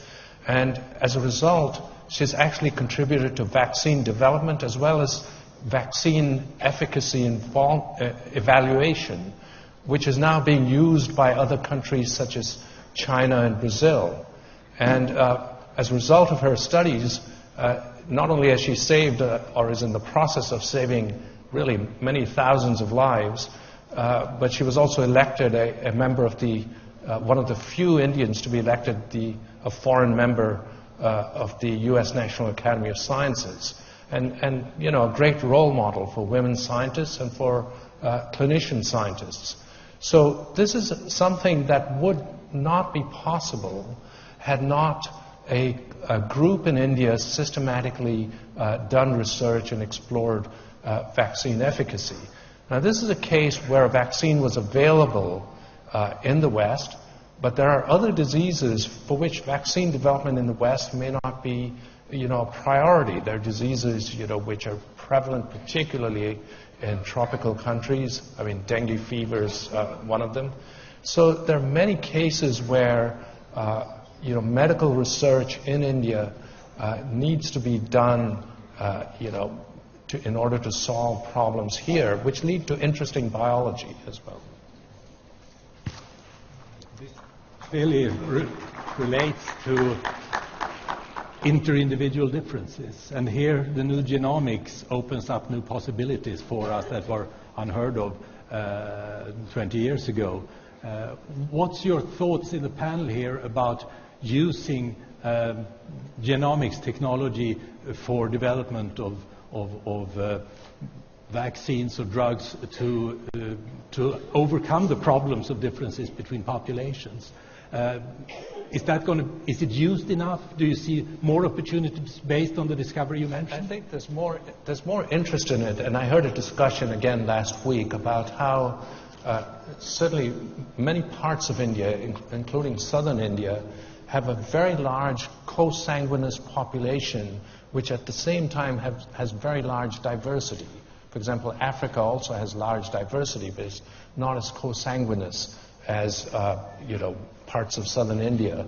And this actually, it may create problems in one sense, but on the other hand, it's also a unique opportunity for genomic studies and identifying, disease markers and susceptibilities and so on. So there certainly seems to be a lot of interest in that, and it's an area where working in India has some unique advantages. Great, thank you. Harold? In thinking about genomics in the context of vaccines, you want to distinguish between two components of the problem. One is the immunogen itself, that is the agent of disease which causes or can cause an immune response.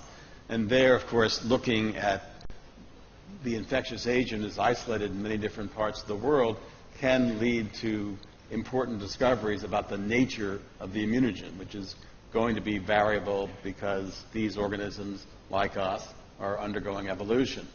The other part of it, of course, is the immune apparatus that's responding to these infectious agents, and the nature of the antigen presentation apparatus, the histocompatibility proteins, will be influential in determining what kind of immune response will occur when a vaccine is used.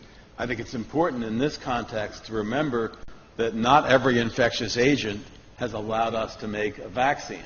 And the most striking example of that is HIV, the human immunodeficiency virus, the cause of AIDS, which is a problem in virtually every country in the world.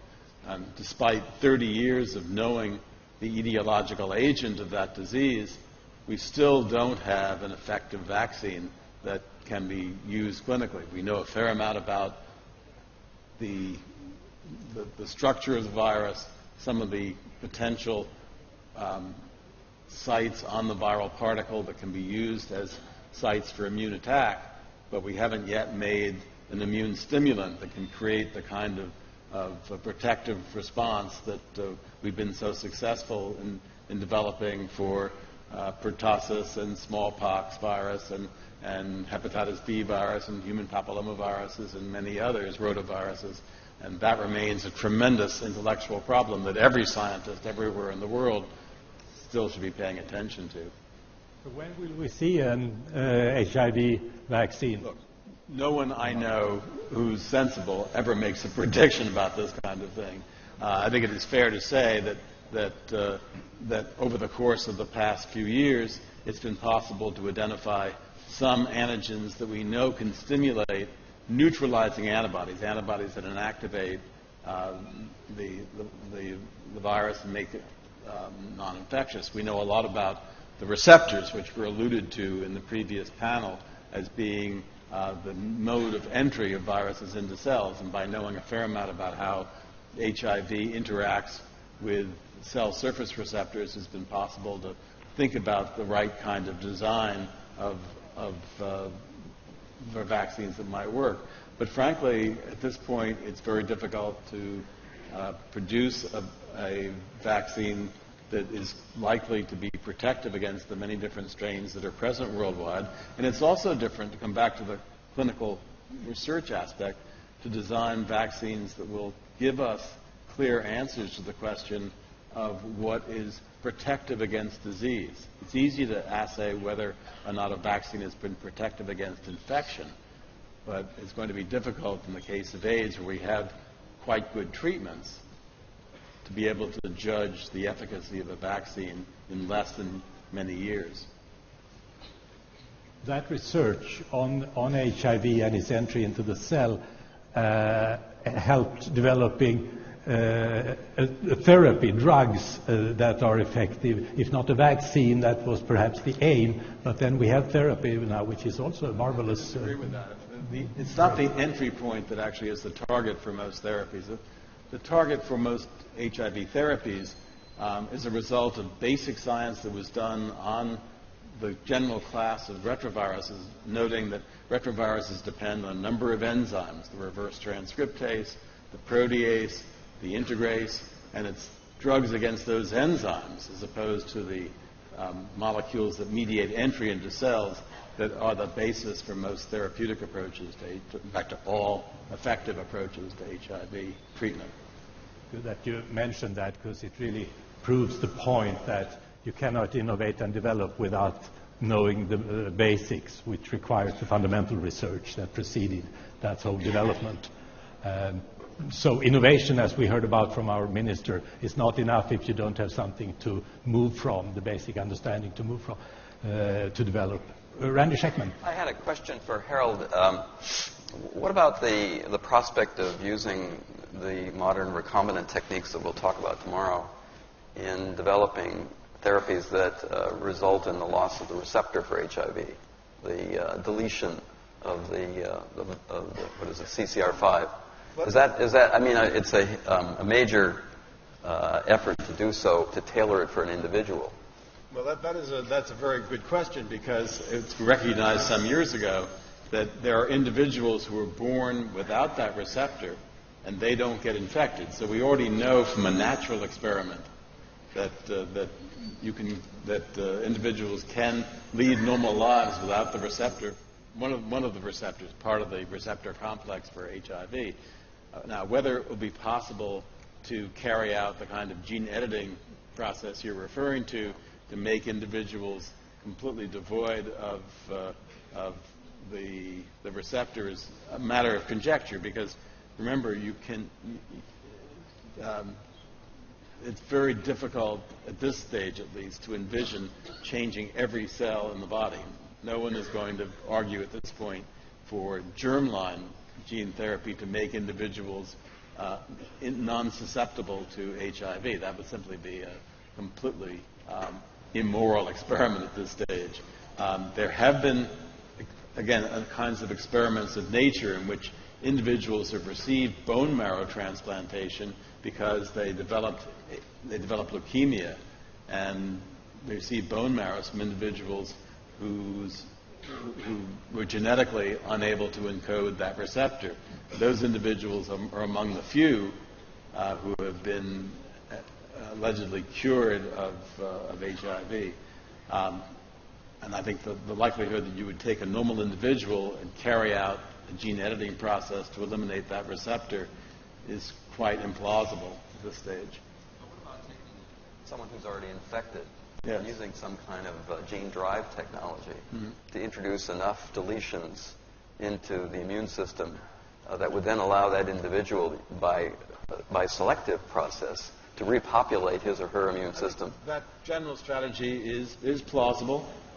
There is an inherent difficulty in that individuals who've been infected continue to be infected because the virus is not simply in the bloodstream. It's also left its genome as what we call a provirus in the chromosome of some cells.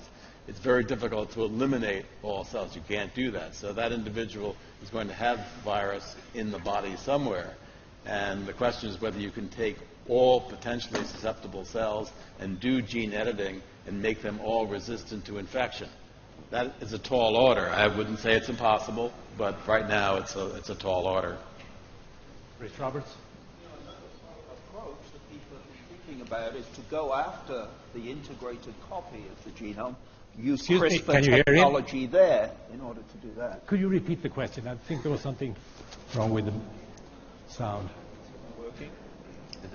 Well, what Richard's alluding to, go ahead. Yeah, you can take it. What Richard's alluding to is the possibility of using CRISPR technology to go into a living individual and eliminate, or at least inactivate, all the proviruses. And while that seems like a theoretical possibility, it at this stage is a practical impossibility. Okay, thank you.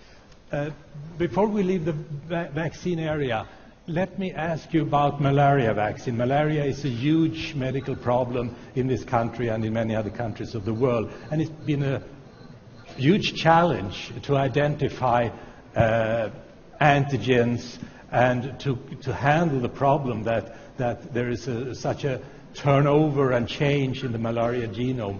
What do you see there? Is there progress in that area? What can we expect for the future here? We saw therapy coming out of Tu Youyou's and others' work in China that led to not only a drug but a Nobel Prize a couple of years ago. But of course, a vaccination would be even better. We've made a lot of progress, mainly through the development of better drug combinations with artemisinin and others. And there's been a lot of advance through preventive strategies like the use of bed nets.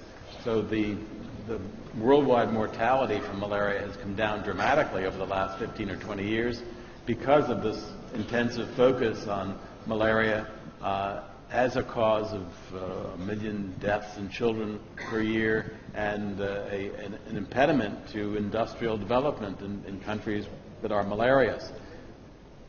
Progress has occurred on the vaccine front, but the one vaccine that has received the most attention is one that's directed against an antigenic peptide and that's shared by almost all malarial strains of Plasmodium falciparum. That vaccine has a very modest efficacy in the minds of most. I personally believe we could make better vaccines with greater attention to antigenic potential.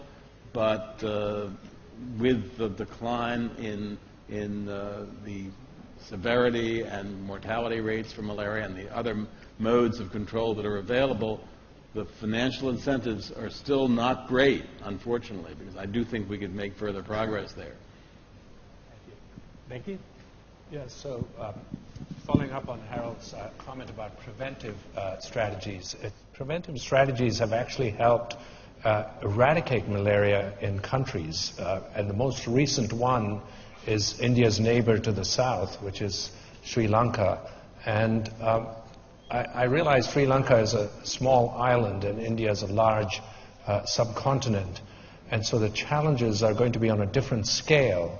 But it does make one wonder, and this is really, I'm not a clinician, it's really for the Indian clinical establishment and public health establishment to wonder whether this could be implemented on the scale required for India, possibly, by concentrating in geographical areas and then sort of working their way outward. But it is a strategy that at least technically works, and so the problems are more likely to be of scale and sociology and so on. Richard, this also raises the issue of perhaps one should think about getting rid of mosquitoes altogether, because that takes care not just of malaria but of many other viral diseases that are carried by mosquitoes. And thanks to new technologies called gene drives, it really looks as though this should be possible. Now, people will tell you there are some ethical questions here. Maybe mosquitoes do have some value and we just don't appreciate them. But I can tell you, as someone who is a natural attractant for mosquitoes, they serve no useful purpose as far as I can see. After Randy's comment, I assume somebody would bring up the gene drive question. I wouldn't take exactly the same approach to this that Rich just advocated. Maybe I'm not as much of an attractant to mosquitoes. I think the goal is not to remove all mosquitoes from the world, but to get rid of Anopheles. Anopheles is the one genus of mosquito that does carry the Plasmodium, and there are efforts underway to think about ways to to use gene editing methods to generate gene drive so that anopheles are outcompeted by other organisms. Same kind of argument is being applied to Aedes aegypti, which is the agent of many of the viruses like Zika and dengue viruses. Well, I have a little sympathy for mosquitoes, but there are about 6 major species that I think we could well do without. Okay, well we can target those. Okay, That's a challenge to all of us here. Randy Sheckman? I also don't appreciate mosquitoes, but I think birds would disagree with you. It's a source of food. But they eat other things too. Oh, okay. Let's move on. We've covered some of the development in vaccination, but improving conditions for humans on Earth is not only a matter of preventing disease, but improving food supply is a very important task and has a major influence on the health status. And here we need to feed a growing population on the globe. One of the possibilities here is clearly the gene-modified organisms, the GMO crops. That's shown remarkable results, but also we've seen quite a lot of discussion around GM crops. And Rich Roberts, you've been very active in that discussion, so could you comment on what you see as the possibilities here? How important do you see GM crops be for feeding the planet, and how do you view the criticism? Well, I'm one of those people who believe that if you're hungry, food is actually more important than medicine. And we have about 800 million people on the face of this earth who go to bed hungry every night, which in my view is unacceptable. There are also many populations, many segments of the population, where the quality of the nutrients in the food is not so good. Vitamin A deficiency is a major problem.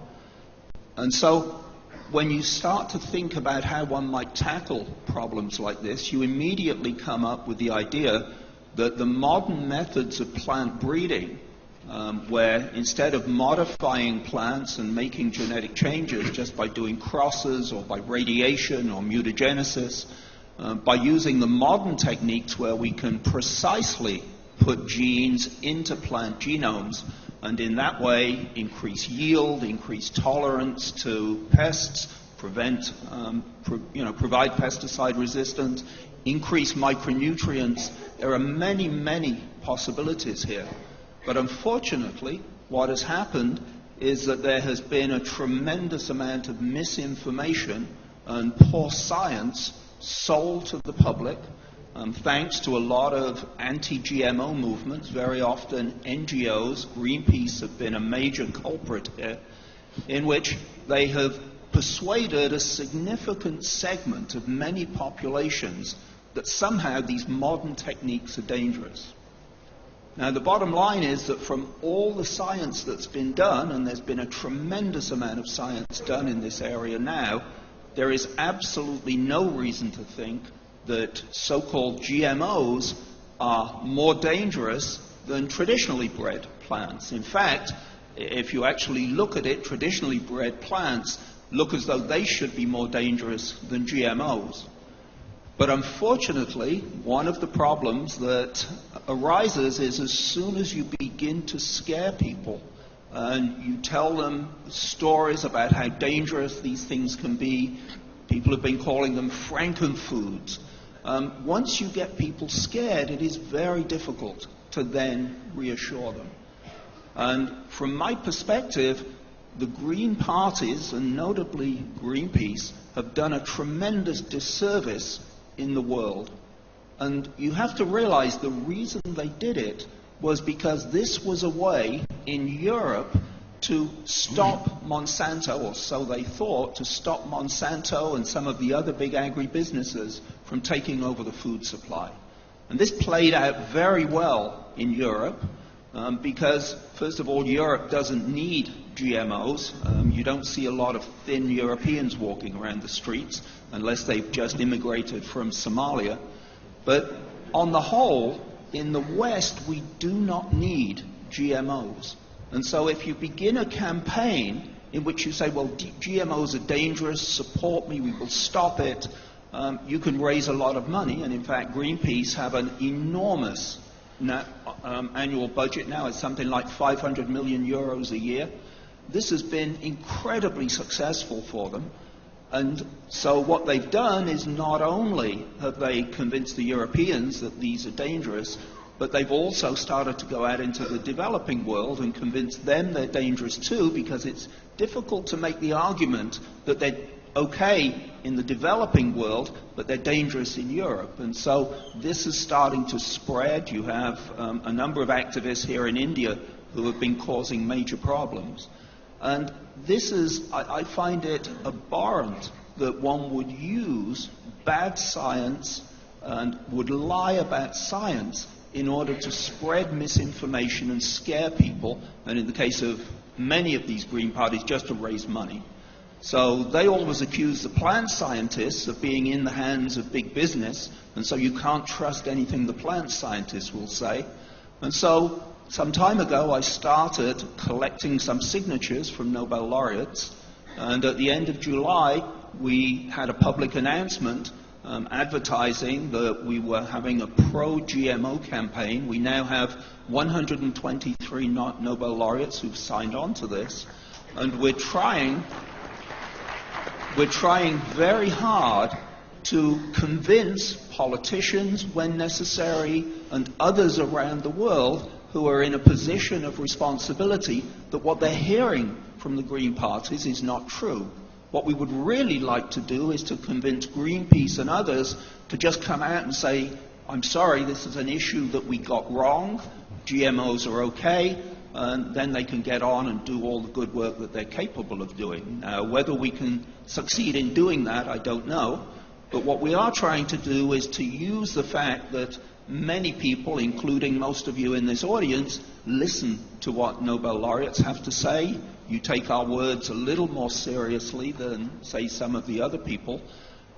I would also say that the laureates who are involved in this have no direct contacts with the agricultural industry. We're not being paid by Monsanto to do this. We're doing it because we are convinced that this is a way to try to get GMOs in the hands and to get these methods in the hands of the people who really need them. Now, fortunately, Prime Minister Modi is very pro-GMO. He recognizes what is possible here. He's very good, but unfortunately you have many people in the Parliament here who don't feel quite the same way. And so, again, here is an area where we need some grassroots movement in order to get things going. One of the things that's happened in India that is very encouraging is that BT cotton has been incredibly successful. It's been economically successful for the farmers. It's been economically successful for the country. And so here is a very simple gene-modified crop using modern methods that can serve as an example of what can be done. If you go to Bangladesh, you'll see that BT brinjal is now widely available in Bangladesh. It's also available in India, although it's all illegal. It's been smuggled in from Bangladesh. But again, the advantages of putting the pesticide in the plant rather than spraying it immediately offers advantages. Golden rice, which is something that I'm particularly fond of, this is a modified version of rice that produces beta-carotene. It was genetically modified a long time ago, and Greenpeace saw this as a great danger, and I think the reason they saw it as a great danger because here was something that was actually solving a problem. It's solving vitamin A deficiency, something which kills between 1 and 2 million children every year because they do not get enough vitamin A. This has now recently passed field trials in Bangladesh. I would say within a year or two it's likely to be commercially available, provided appropriate legislation is passed. And this is an area where I think for India this would be something very good if they could grasp this quickly and start growing it quickly. And we know of organizations that are in some of the states where rice is widely grown. Orissa is one state that immediately, I think you don't call it that, you call it Odisha now. But anyway, the name has changed, but it's in the eastern part of India. This is an area a lot of rice is grown, and this might be a case where they could raise the income level there as a result of growing this. This is a GM crop that has no patents associated with it if you're a small farmer, so there's no intellectual property barriers here. So I think there are many ways in which India not only can take advantage of some of these crops, the GM crops that have been grown elsewhere, but the nice thing is you can do your own. You have very good plant scientists here. You have many crops that are of interest where nutritional improvement could take place. You can do it all locally. Most of this stuff is not within IP control anymore. And so you can become independent of some of these very large seed manufacturers like Monsanto, who really don't have a lot of interest in the developing world because there's not enough profit to be made. So let them get on and do all the stuff they want to do in the developing world and take matters into your own hands. I think you can do it. I think many of the young people who will be listening to this are perfectly capable of making these genetic modifications, and our methods just get better and better all the time so that it will be easy to do. In fact, it probably won't be too long before individuals in their homes can do this and can modify some of the plants that they might need. Thank you. It's an exciting challenge for the young scientists in the audience. Let's discuss this topic a little bit further. Can I just make one remark? So we have a website that describes this. It's called supportprecisionagriculture.org. Not only does it list all of the laureates who've been associated with this, but there is an opportunity for people to sign on and join us and add your signatures to join our campaign. Thank you, Rick. I'd like to hear more comments from the panel, and we also welcome questions from the audience. But Venki first. Yes, so, the Royal Society just put out a statement on genetically modified organisms, and it was very interesting, the reaction that I got. I had to appear on a few interviews with the BBC and other places. And if you look on the web, you'll see blogs like Venki Ramakrishnan, liar, fool, or psychopath, and I get lots of mails like this. Now, the problem is, it's very interesting to me that the same people who are against genetically modified food are perfectly willing to inject themselves with genetically engineered insulin if they're diabetics, or to inject genetically engineered monoclonal antibodies if they have, various kinds of lymphomas and so on. So there seems to be this emotional disconnect between medicine, which they feel they absolutely need, and food, where they think that they're suspicious. And we need to sort of fight this irrationality. Another argument that I think Rich didn't make is that the GM people say, well, there's plenty of food to feed the entire planet. It's just that most of it is being wasted, and if we just stop the waste, we wouldn't need GM crops. Now, people have done a projection of how much you can actually save by removing all of the wastage, and then calculated what is the incremental growth in population by 2050. And it turns out that even if we were to be very efficient and had the sort of gains that we're seeing with normal methods, we would fall short. So the reality is, if we're going to feed the planet, we are going to need new technologies. Now, a point that Rich made that I'd really like to emphasize is there's this dislike of dependency on foreign companies and multinational businesses who have only their own interests at heart, because they are, after all, corporations accountable to their shareholders. There's that dislike, which is perfectly understandable, from the technology that's been used. And in fact, if you look at the GM implementation by Monsanto and other companies, it's not particularly targeted with India in mind. And my point is the same as Rich's, that if India chooses to go into GM, it can do so itself. and improve crops that are relevant to India, improve the nutritional value of crops, make them more drought tolerant, make them more tolerant to salinity and pH, which are also problems along with climate change and other things. And this way, GM could be used in the service of the Indian population rather than in the service of other foreign entities. So these are all things to consider. Thank you. Harold? Oh, okay, Randy first. Thank you, Arne. I just want to say I supported Rich's effort. I want to emphasize how important it is, and if there's time later, I'd like to broaden the subject to include what I consider to be one of the major problems in understanding its public appreciation of science and the acceptance of the scientific method. Groups like Greenpeace are perfectly happy to capitalize on the efforts of scientists they support and understanding of the role of human beings in climate change, and yet they're perfectly willing to accept the judgment of scientists in those things that they politically oppose. And they do so by preying on a generally ignorant public. In the U.S., for instance, a surprising number, perhaps even a majority of the public don't understand or accept evolution, biological evolution, as a principle. These are people in the U.S. who rely on GMO foods. Unknown to them, over half of the processed food products that they buy in the supermarket have some GMO element in the food materials.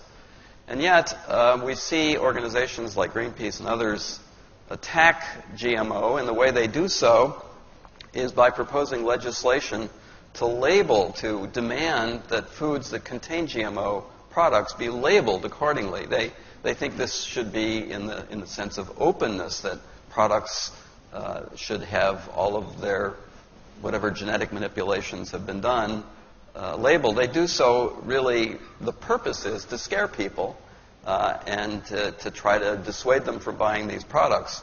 If they were really being genuine, they would admit that everything that we eat is the process of genetic manipulation. It's just that before GMO, the manipulations were much cruder, less accurate. So the prospect of application of GMO foods is enormous, but it relies, I would say, on a better public understanding of the scientific method and what science can do in a positive way. And if there's time later, I'd like to just open that for a more general discussion. Harold? Well, I have nothing dramatic to add to what's been said. I'm, again, a strong supporter and early signatory to Rich's documents. But I would like to point out a general irony in this conversation. We focused on vaccines. We talked about food. And yet you showed us in the beginning that the great threats to global health are in chronic non-communicable diseases. And there's been an enormous shift recognized by the UN in its 2 general meetings on non-communicable diseases as worldwide threats to health. And I think it might be useful for us to move back to that general construct and to ask what can be done here in India, for example, where infectious disease has become a much smaller threat to health than it was, say, 50 years ago when I first came to India as a medical student, and most of the patients I saw had tuberculosis and other infectious diseases, and similar things have happened in many other countries that are developing stronger economies where life expectancy is a lot longer. There are remarkable opportunities in many areas of science, ranging from the basic science of pathophysiology of disease to development of therapeutics, to development of new preventive methods, to what someone referred to in the previous section as implementation science, to improve health more generally. Healthy economies are stronger economies. People who are living longer lives deserve, in my view, to live lives that are healthier and richer. And I don't mean simply financially better off, but also more enjoyable. And the combinations of genomics and improved biochemistry and other and the development of better technologies through engineering and nanotechnology and other methods has changed quite dramatically our approach to chronic illness.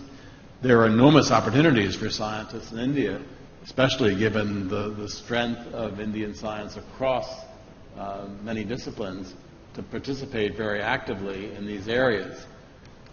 I'd like to single out a couple of things about what we might call implementation science that are very important. There are things we know that could dramatically reduce the toll of chronic illness in an aging population in India, especially among those who are becoming more affluent and are living longer lives free of infectious disease.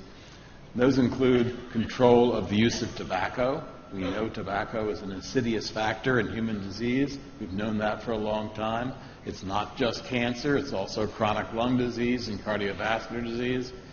We have some methods that work imperfectly for reducing the use of tobacco, but we really don't have the kind of deep understanding of what drives people to use tobacco that's necessary to make tobacco control truly effective. Even in the U.S., where the frequency of the use of tobacco has gone down from about 45% 40 or 50 years ago to about 19%, still leaves about about a fifth of the population as chronic users of tobacco, and that accounts for a very large percent of early onset cardiovascular disease and cancer.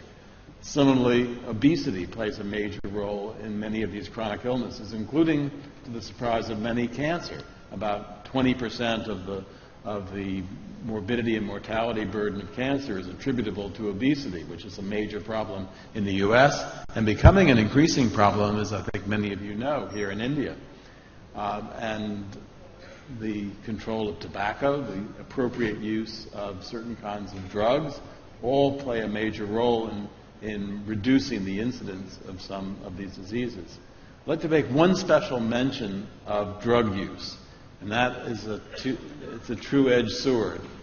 In India, even though there's acknowledgement of the need to palliate pain and disease, especially in cancer, it's very difficult for patients with advanced painful illnesses, especially cancers, to gain access to the benefits of the use of opiates like morphine.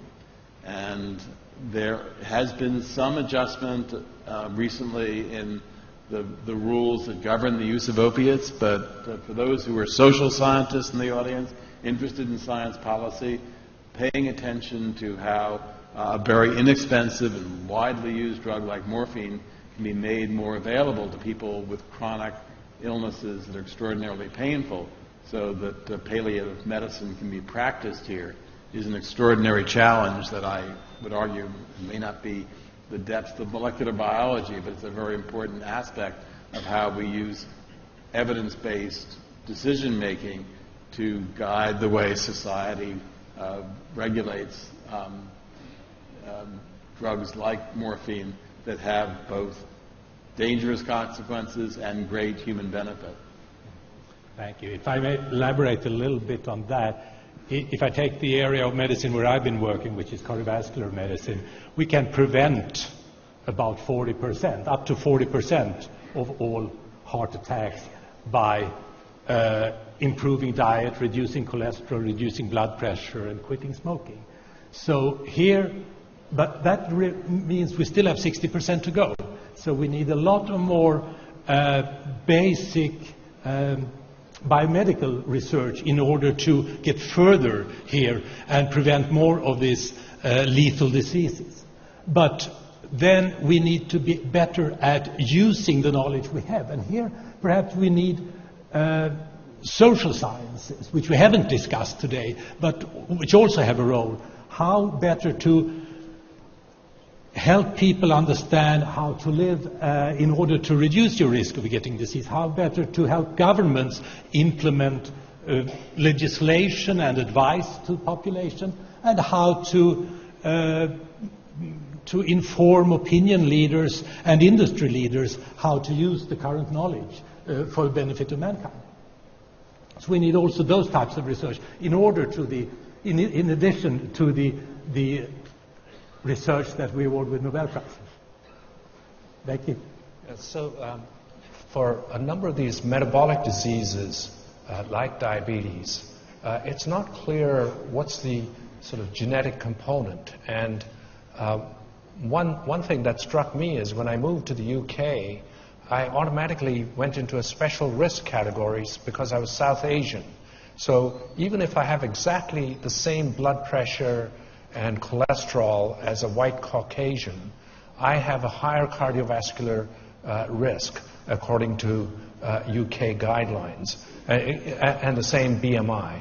So there is a question about variability in risk and so on. So this is another example where the Indian biomedical community has a great deal of research that it can do to look at what is it that's making India a hotspot for diabetes, and how much of it is environmental and diet and lifestyle related, and how much of it is due to genetic susceptibility. That brings me to another point. One thing that I learned during a review is that compared to many countries, especially the US, I'm not so sure how true it is in the UK and Europe, there's a difficulty of clinicians going into research.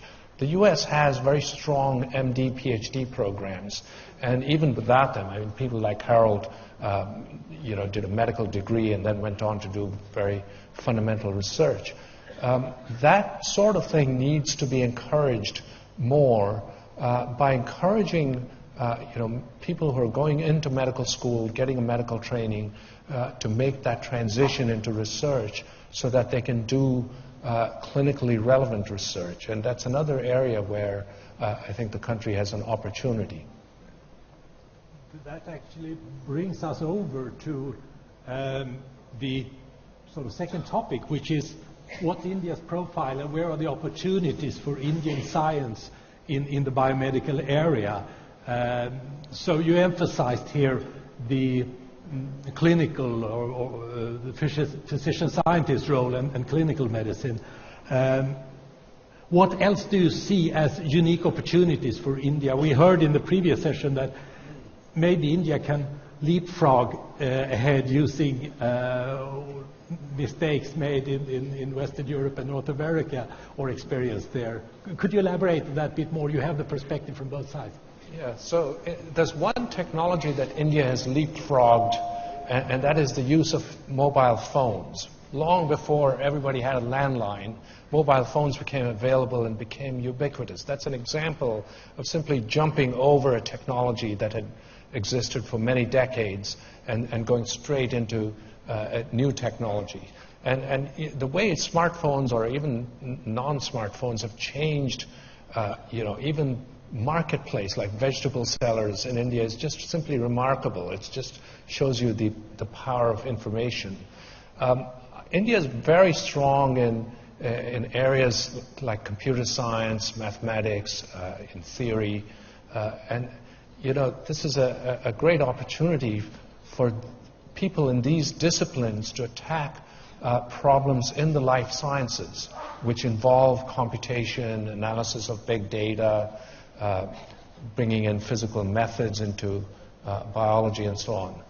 I want to back off, though, by pointing out the scale of the problem in India. There are 500 million people in India under the age of 21, and that's according to the 2001 census. It's likely more now. So if you divide by 20, that's on average 25 million for each annual cohort. That's the number of students who would enter high school or college every year, okay? And you need a large number of institutions, even if you aim for only 10% of them going to university, which is quite a low number. That's still an incredibly large number, okay? And you need to somehow figure out how to train that number of people to be educated, to be literate, and so on. And this is an enormous challenge, and it's not going to be done by simply putting money into elite institutions. Elite institutions have a unique role.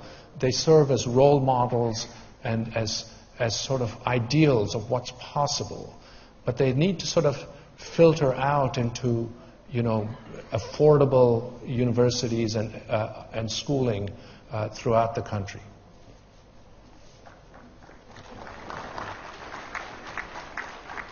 Randy, you've thought a lot about education and science and how they relate to each other.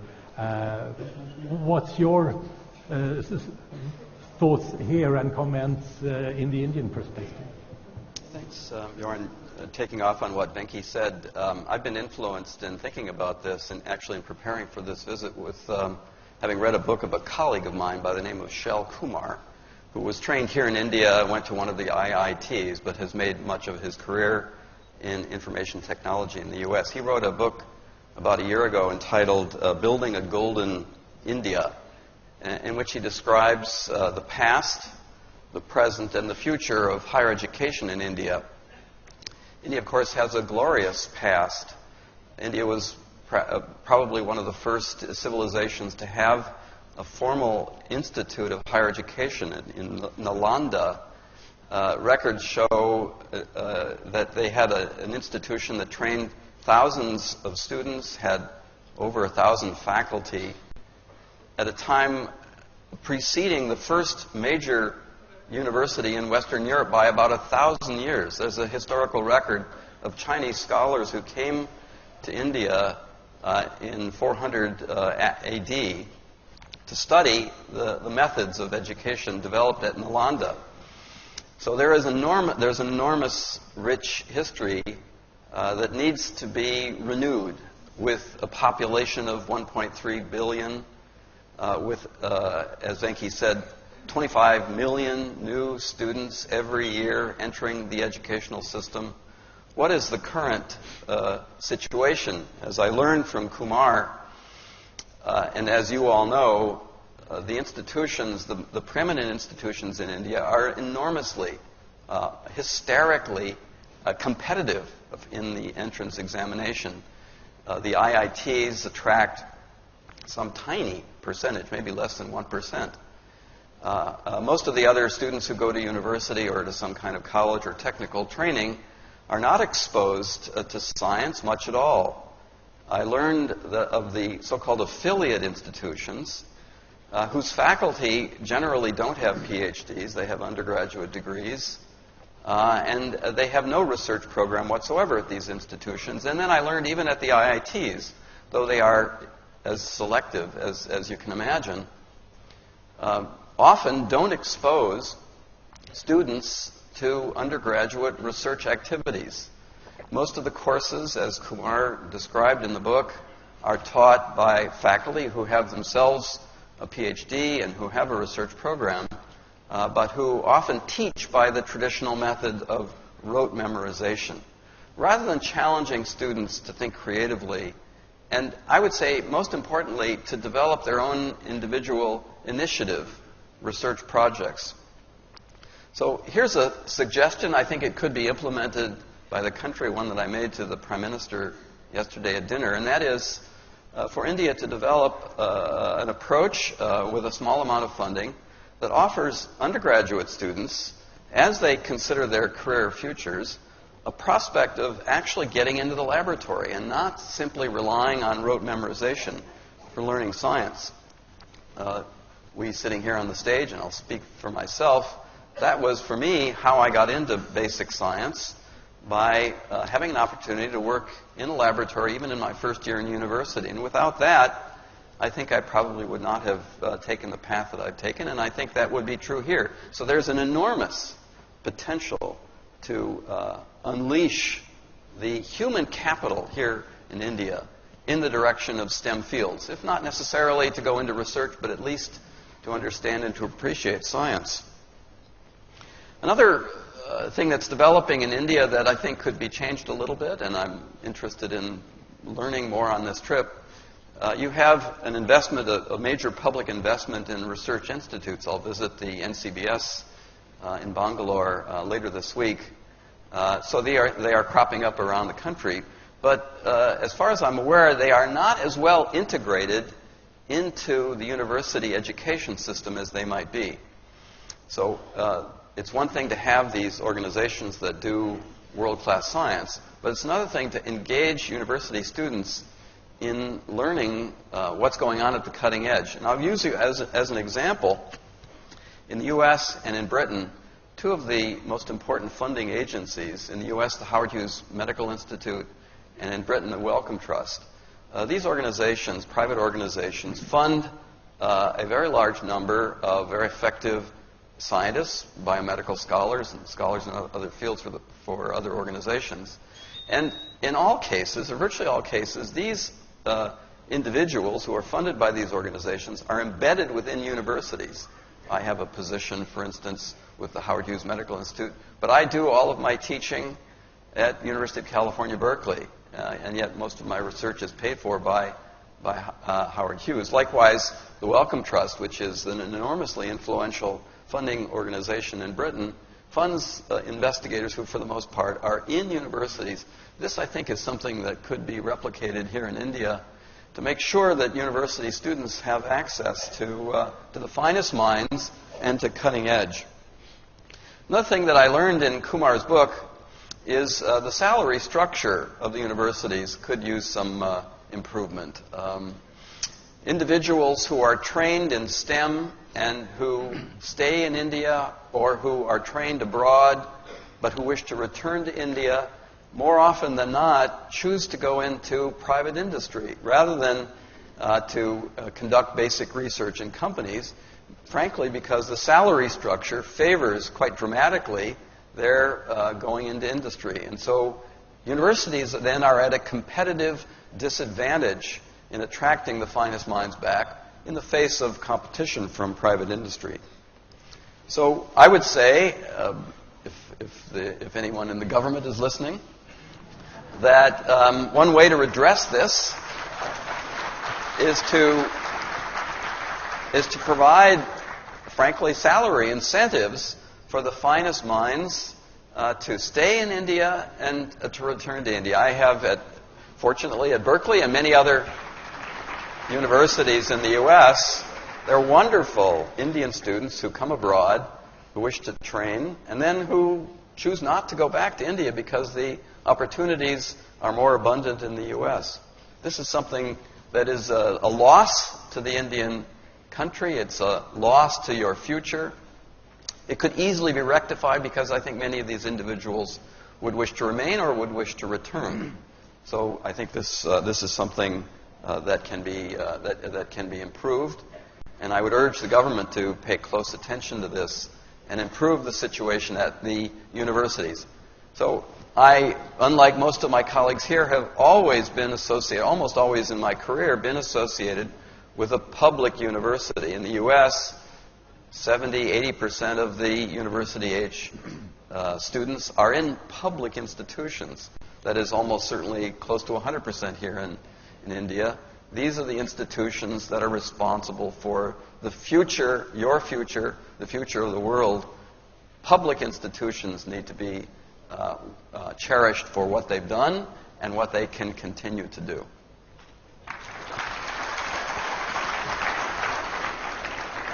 The best minds of India were listening and are agreeing with you. Comment from Benki, then we will move on to questions from the audience. Yeah, so Randy's raised an interesting point about integrating research and education. And I think the Indian government realized some time ago that a decision it had made, previous governments had made decades earlier, of funding research mainly at central institutes and away from universities was a mistake. And in response to that, the government decided to establish entirely new types of institutes which combine research and education, and these are the so-called ICERs. Now, the problem with that is the scale, as I pointed out, 25 million new students a year, and even about if 10% of them go into STEM subjects, that's still an enormous number of students. So another possibility, I'm not sure you're going to be able to fund research on that kind of scale spread out throughout, say, dozens or hundreds of state universities. But another possibility is something that has been very successfully followed in the U.S. The U.S. is known for its excellent four-year college system. Many great scientists have come out of four-year colleges rather than research universities. I mean, one example is Harold Barmas, who went to Amherst College. Now, many of these colleges, now Amherst does do research, but many colleges don't actually do a lot of research. But both the faculty and the students go and do research projects every year at major research places. They go to NIH, they go to government national labs, or they go to research universities. And that way they get exposure to current thinking, and students get exposure to research. Teachers stay up to date with the field. And that's a way that might be possible to implement in India, where people from, sort of non-research establishments can still stay in touch with modern methods and modern science, and undergraduates can get training in research by spending, say, summers. And in fact, that's really how I did summer research. I was given a scholarship called the National Science Talent Scholarship, and we were sent off to summer schools every summer, where we had to do research projects and learn, extracurricular science. And so that's a model that could, I think, be scaled up. Thank you. So we have some... Good. Make one very brief comment. Thank you for touting my college, but I would like to point out that at that college I did not study science. I studied English literature, went on to graduate school in literature, and I want to make that point just to emphasize the fact that while life is in general rather short, it's long enough to allow people to have what I like to call a prolonged adolescence. And there is a tendency in design of educational systems to get people moving toward a career in science and technology at a quite early age, when there are many other things in life that can inform the way you do science later on. And I'd like to believe that any system that's generated as India goes through changes in its educational programs, that leaves some room for individuals to be undecided about their careers until somewhat later in life.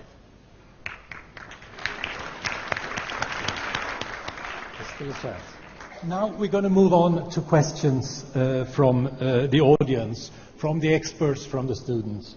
And the first question is from Shahid Jamil, who is the CEO of the Welcome DBT India Alliance. Do we have him here? Oh, there you are. So his question is, what do each of you consider to be the big problems in life science research that India should address? I'm sure you could handle that question in 1 minute each or so, but it would be very interesting to hear your thoughts on this. Who would like to start? Perhaps Becky Ramakrishnan. Well, I think that India has a particular opportunity in studying its own population and its individual and genomic susceptibility to various metabolic diseases. It also has an opportunity to understand microbial pathogenesis, especially for diseases like TB, which affect India, and as well as potentially vaccine development, although we've heard how vaccine development is really quite problematic. There are many viruses and bacteria that don't yield a good vaccine, but nevertheless, it's well worth tackling. Thank you. That was a quick summary. Very good. So, Rich, what's your thoughts? I'm very big on bacteria. I love bacteria. And I think one of the things that is really at the forefront of research at the moment is trying to understand the human microbiome, but also to understand other microbiomes. Every organism out there has bacteria living with it. The soil has bacteria, very important. But the human microbiome, the nice thing here is it depends very much on your diet as to exactly what kind of bacteria you have growing. And these bacteria are incredibly important. If we kill them off, you die. And so I think there are great opportunities here in India, but in many other countries, and we know we're going to learn a lot of really useful stuff that we had not expected. Randy, your advice? Well, as we heard this morning, and I will affirm I'm not good at predicting the future, and so I'd like to avoid it. But there is one thing that I said a moment ago, and I'd like to emphasize again. You have enormous potential in this country that is underexploited, and this in the form of your best and brightest leaving the country and not returning. I'll give you an anecdote that I experienced recently. I was actually in India a month ago at the invitation of a fellow who graduated from a very prominent, very selective prep school called Mayo College. And I visited with alums who left that institution 40 years ago, many of whom have gone abroad or are very international, and most of whom, these are obviously upper-class people, most of whom have sent their children abroad for university education. Many of them actually had kids at the University of California, so I was happy to talk to them about that. But as I said before, this is an enormous loss to your country. These are people who then become acculturated to the American system and who don't find the same prospects in returning home. And the loss is really tragic. These are people who grew up, who trained initially in this country, and who leave almost never to return. This is something that has to be reversed, to keep your best and brightest and to bring them back home. Thank you. Harold? One synthetic remark, and that is to bring together a number of comments that have been made. I think in the world of biomedical research, India does have a remarkable opportunity. If you put together the new means of digital identification of individuals, the expertise in computational sciences, the remarkable diversity of the population, and the transition that this country is going through with respect to wealth, diets, behaviors, that the ability to accumulate and evaluate, analyze data that could be, it's going to be difficult to amass on a similar scale anywhere else, ought to be effectively pursued. One of my main concerns about that is something that Venki alluded to, and I mentioned to the Prime Minister last night, and that is a poorly developed career path for people who are medically trained so that they understand some of the basic precepts of research. There are government directives about how clinical trials are handled.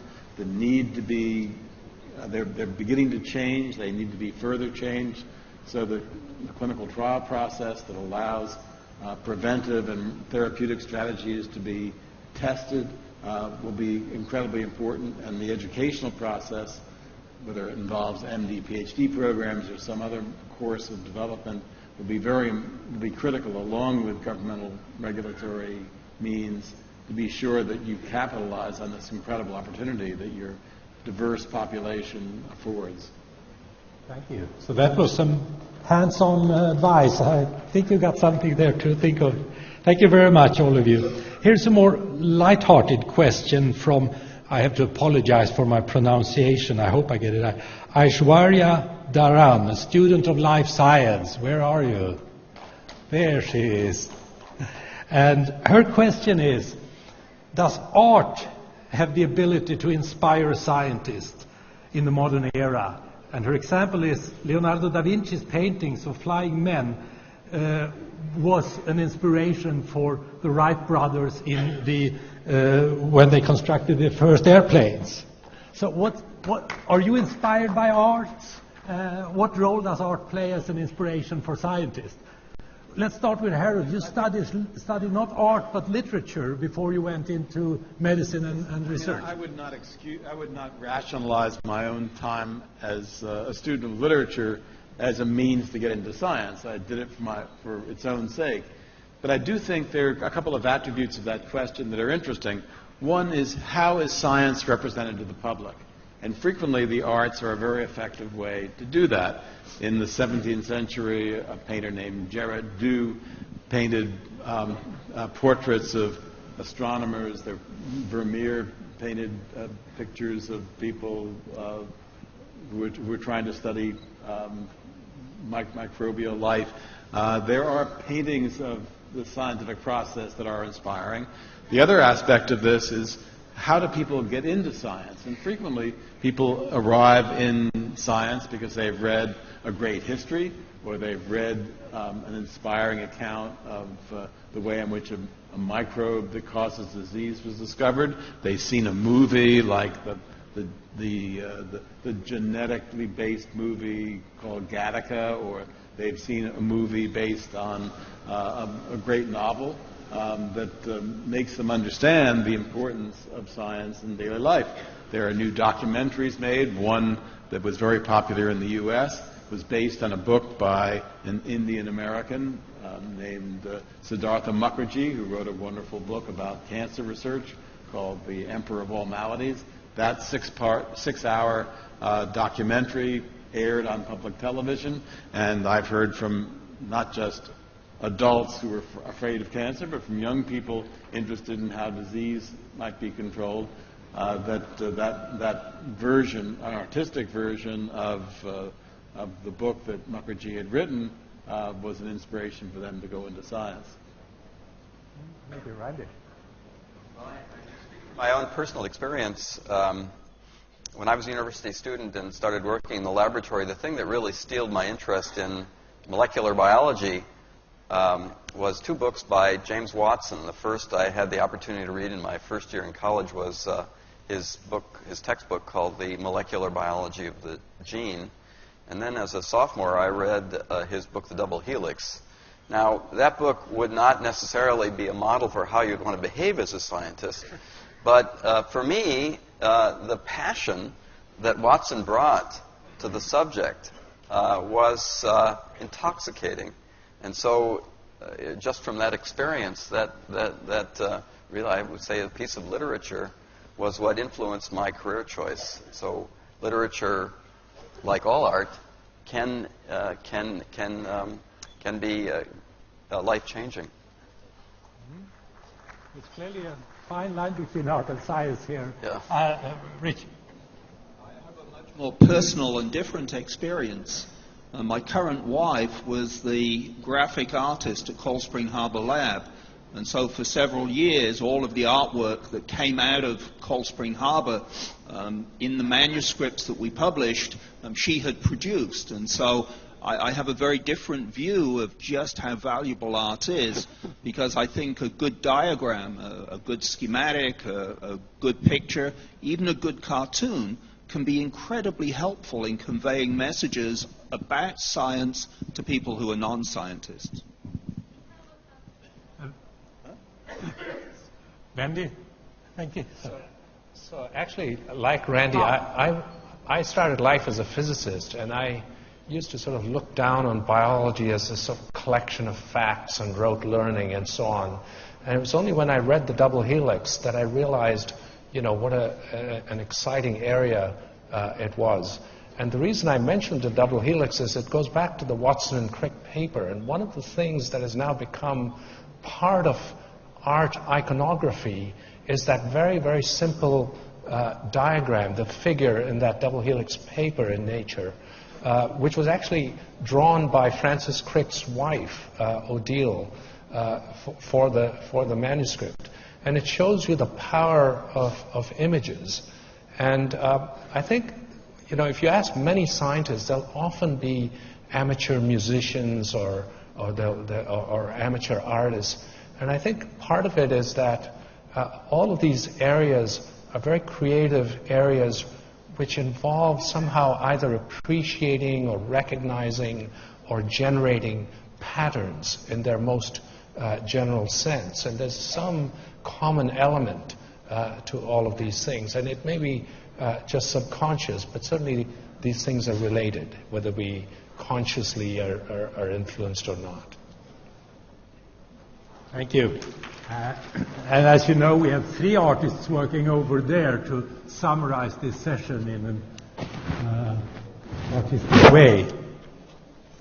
Yes, let's give them a hand. Let's see what comes out. We're all excited to see that. Maybe we have time for one more question from Shubhan Chayed, who is a student in Pune. Where are you here? I think somewhere. Yeah. There you are. The question is, how can one attract global attention to local research, or to attract the global research community to address local problems? Any thoughts on that? It's a hard question. I can see that from your faces. Who would like to make a comment? Randy, please. I'll talk about another subject that I spend a lot of time on, and that is, in a way, public communication of scientific research, how scientists choose to publish their work. And apropos of the question, Harold was instrumental in popularizing open access publication of science. And this has been enormously influential around the world, particularly here in India and in the developing world. Because until then, until the advent of open access, science was held by public and private institutions behind a firewall that could not be breached unless you happened to have enough money at your institution to pay to have license to that or to receive the publication. So I applaud Harold and his colleagues at PLOS in popularizing open access. This has now taken form, at least in the biological sciences, with something that was actually started, it's evolved to something that started in the physical sciences called the Physics Archive and now the BioArchive.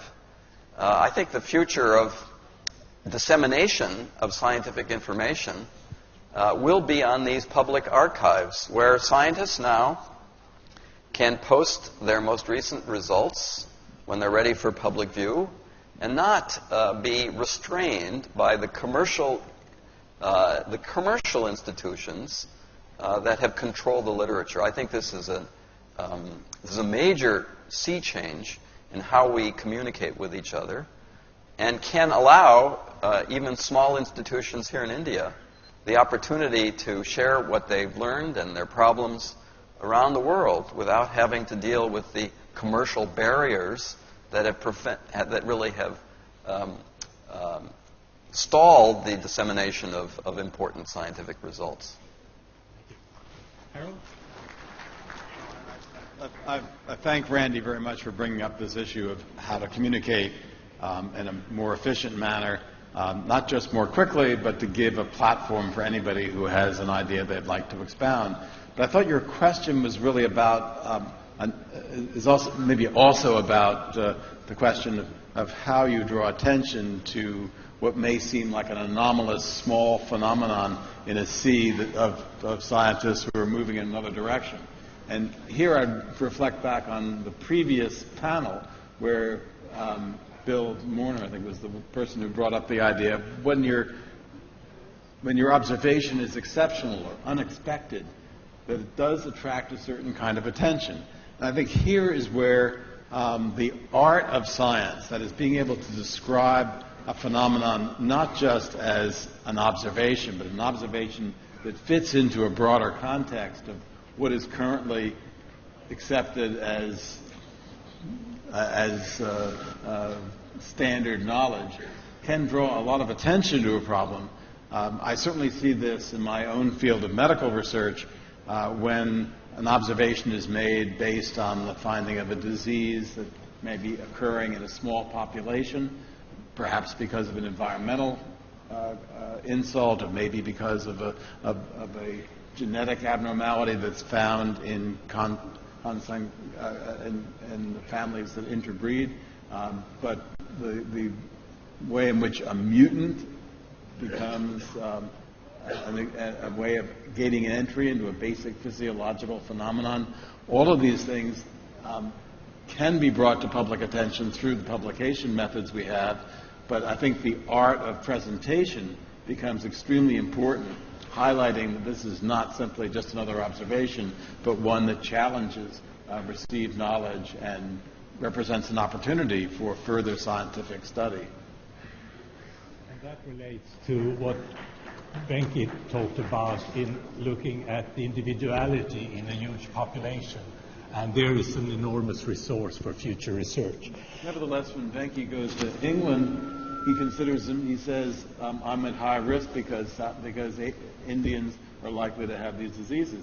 I think your genome needs to be looked at carefully for markers that might actually be risk factors. You may be in less trouble than you think.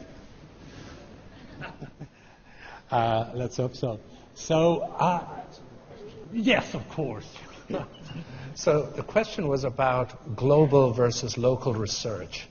And I would say you should really just do interesting research rather than worrying about whether it's global or not. And I'll give you two examples from molecular biology. There were two groups, one in the US and one in Japan, which were looking at bacteria that grow in hot springs. This was really very local research. Trust me, at the time, not many people cared. But from that resulted the automation of the polymerase chain reaction, PCR, which has just transformed molecular biology. And has also led to, in another way, the structure of the ribosome. So there's an example of local sort of research which might have been thought of as a backwater, which had huge impact. Another more recent example is the CRISPR-Cas technology. It didn't come out of nowhere. There's a guy in southern Spain who was sort of looking at bacteria and found that there were sequences in the bacteria that seemed to confer immunity to phage, and then people found that actually those sequences contained little pieces of phage DNA, and then that led to the whole discovery of the CRISPR-Cas mechanism, which is again transforming molecular biology and in the future will transform human genetics. So there's an example. These are two examples where people were looking at very local sort of problems and not caring about whether they were globally interesting, and yet led to really transformative events. So I would say it's not a thing you should worry about. Really worry about whether it's interesting or not. Thank you. I think that was a great way of concluding the session, and I hope you have had as much fun as I have had picking the brains of these great scientists and hearing their thoughts on a broad range of issues relating to life science and biomedicine. So thank you very much to our Nobel laureates, and thank you very much to the audience for taking part in this. Thank you, sir. We take this opportunity to present mementos to our esteemed speakers, and we invite Honorable Ministers Shri Bhupendra Singh Ji Chudasama and Honorable Minister Shri Chimanbhai Saparia to present the mementos, and we request all of you to be seated because the Nobel laureates will actually walk through the aisles for photo moments with all of you wonderful people.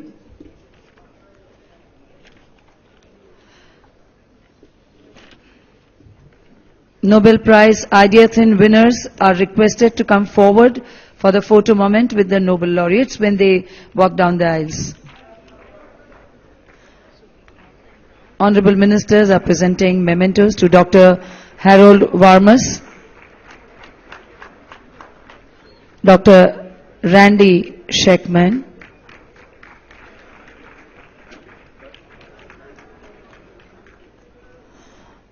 Dr. Richard Roberts,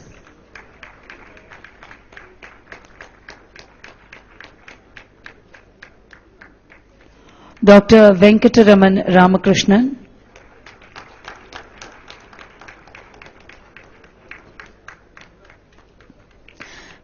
and we also take this opportunity to present mementos to our moderators. We invite on the dais Professor K. Vijay Raghavan, and we request Honorable Minister Shri Chimanbhai Saparia to present a memento to our moderators, Professor K. Vijay Raghavan, and Dr. Hansen.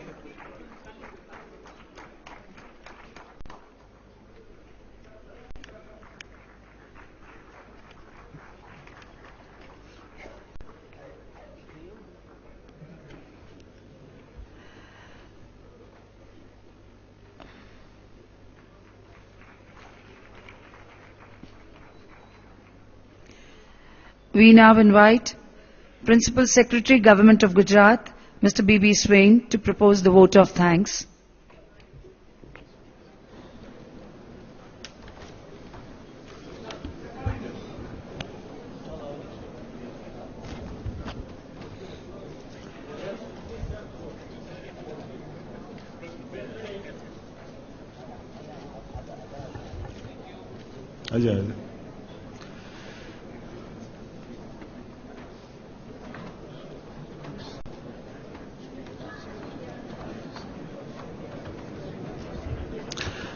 Ladies and gentlemen, a very important announcement will be done by Mr. Rajkumar regarding the exit plan. Please listen to him seriously. Thank you, sir. Since it is BVIP high security zone, everybody should know their exit plan. Here two kind of delegates are there, gold pass holders, red pass holders. All of them will go by the stairs to the main gate. From the main gate, they will take right turn and there is straight gate number 6. At the gate number 6, there is one gold dining hall which is called food court. The gold pass holders will go to the gold dining hall, food court, ground floor. Rest of the delegates will cross gate number 6 and go to the Sabarmati dining hall which is just opposite gate number 6. Have your lunch. After that we have arranged buses for you at the dining hall itself. These buses will take you from dining hall to your parking area because your vehicles are around 2.5 kilometers away from here. So kindly have your lunch, wait for the buses. Buses will carry you to the other area. Since there are a lot of other delegates who are coming for inaugural function, some of the delegates from this group will also be joining us in the inaugural function. Those delegates are requested to remain present in the dining hall itself. Our people will come and they will accompany them to the main convention hall where the inaugural function will be organized. So kindly wait within the dining hall itself. Our people will come and accompany you. Otherwise, the police security will not allow you to enter into the hall. Thank you so much. I'll be brief. Dignitaries present in the Nobel Dialogue, ladies and gentlemen. This has been truly a dream assignment for all of us, organizing the Nobel Dialogue on behalf of Government Gujarat with the very able guidance of the Department of Biotechnology and the Nobel Media. It has been a pleasure for me and my small team. We hope we have been able to give you a memorable experience which will stay with you for a very long time. We thank all the authorities who brought the Nobel Series to India and Gujarat.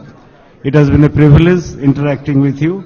We thank the laureates and the moderators, and we thank the audience and the media, and thank all the honorable ministers and the honorable chief minister who attended. Ladies and gentlemen, a big thank you and have a wonderful day.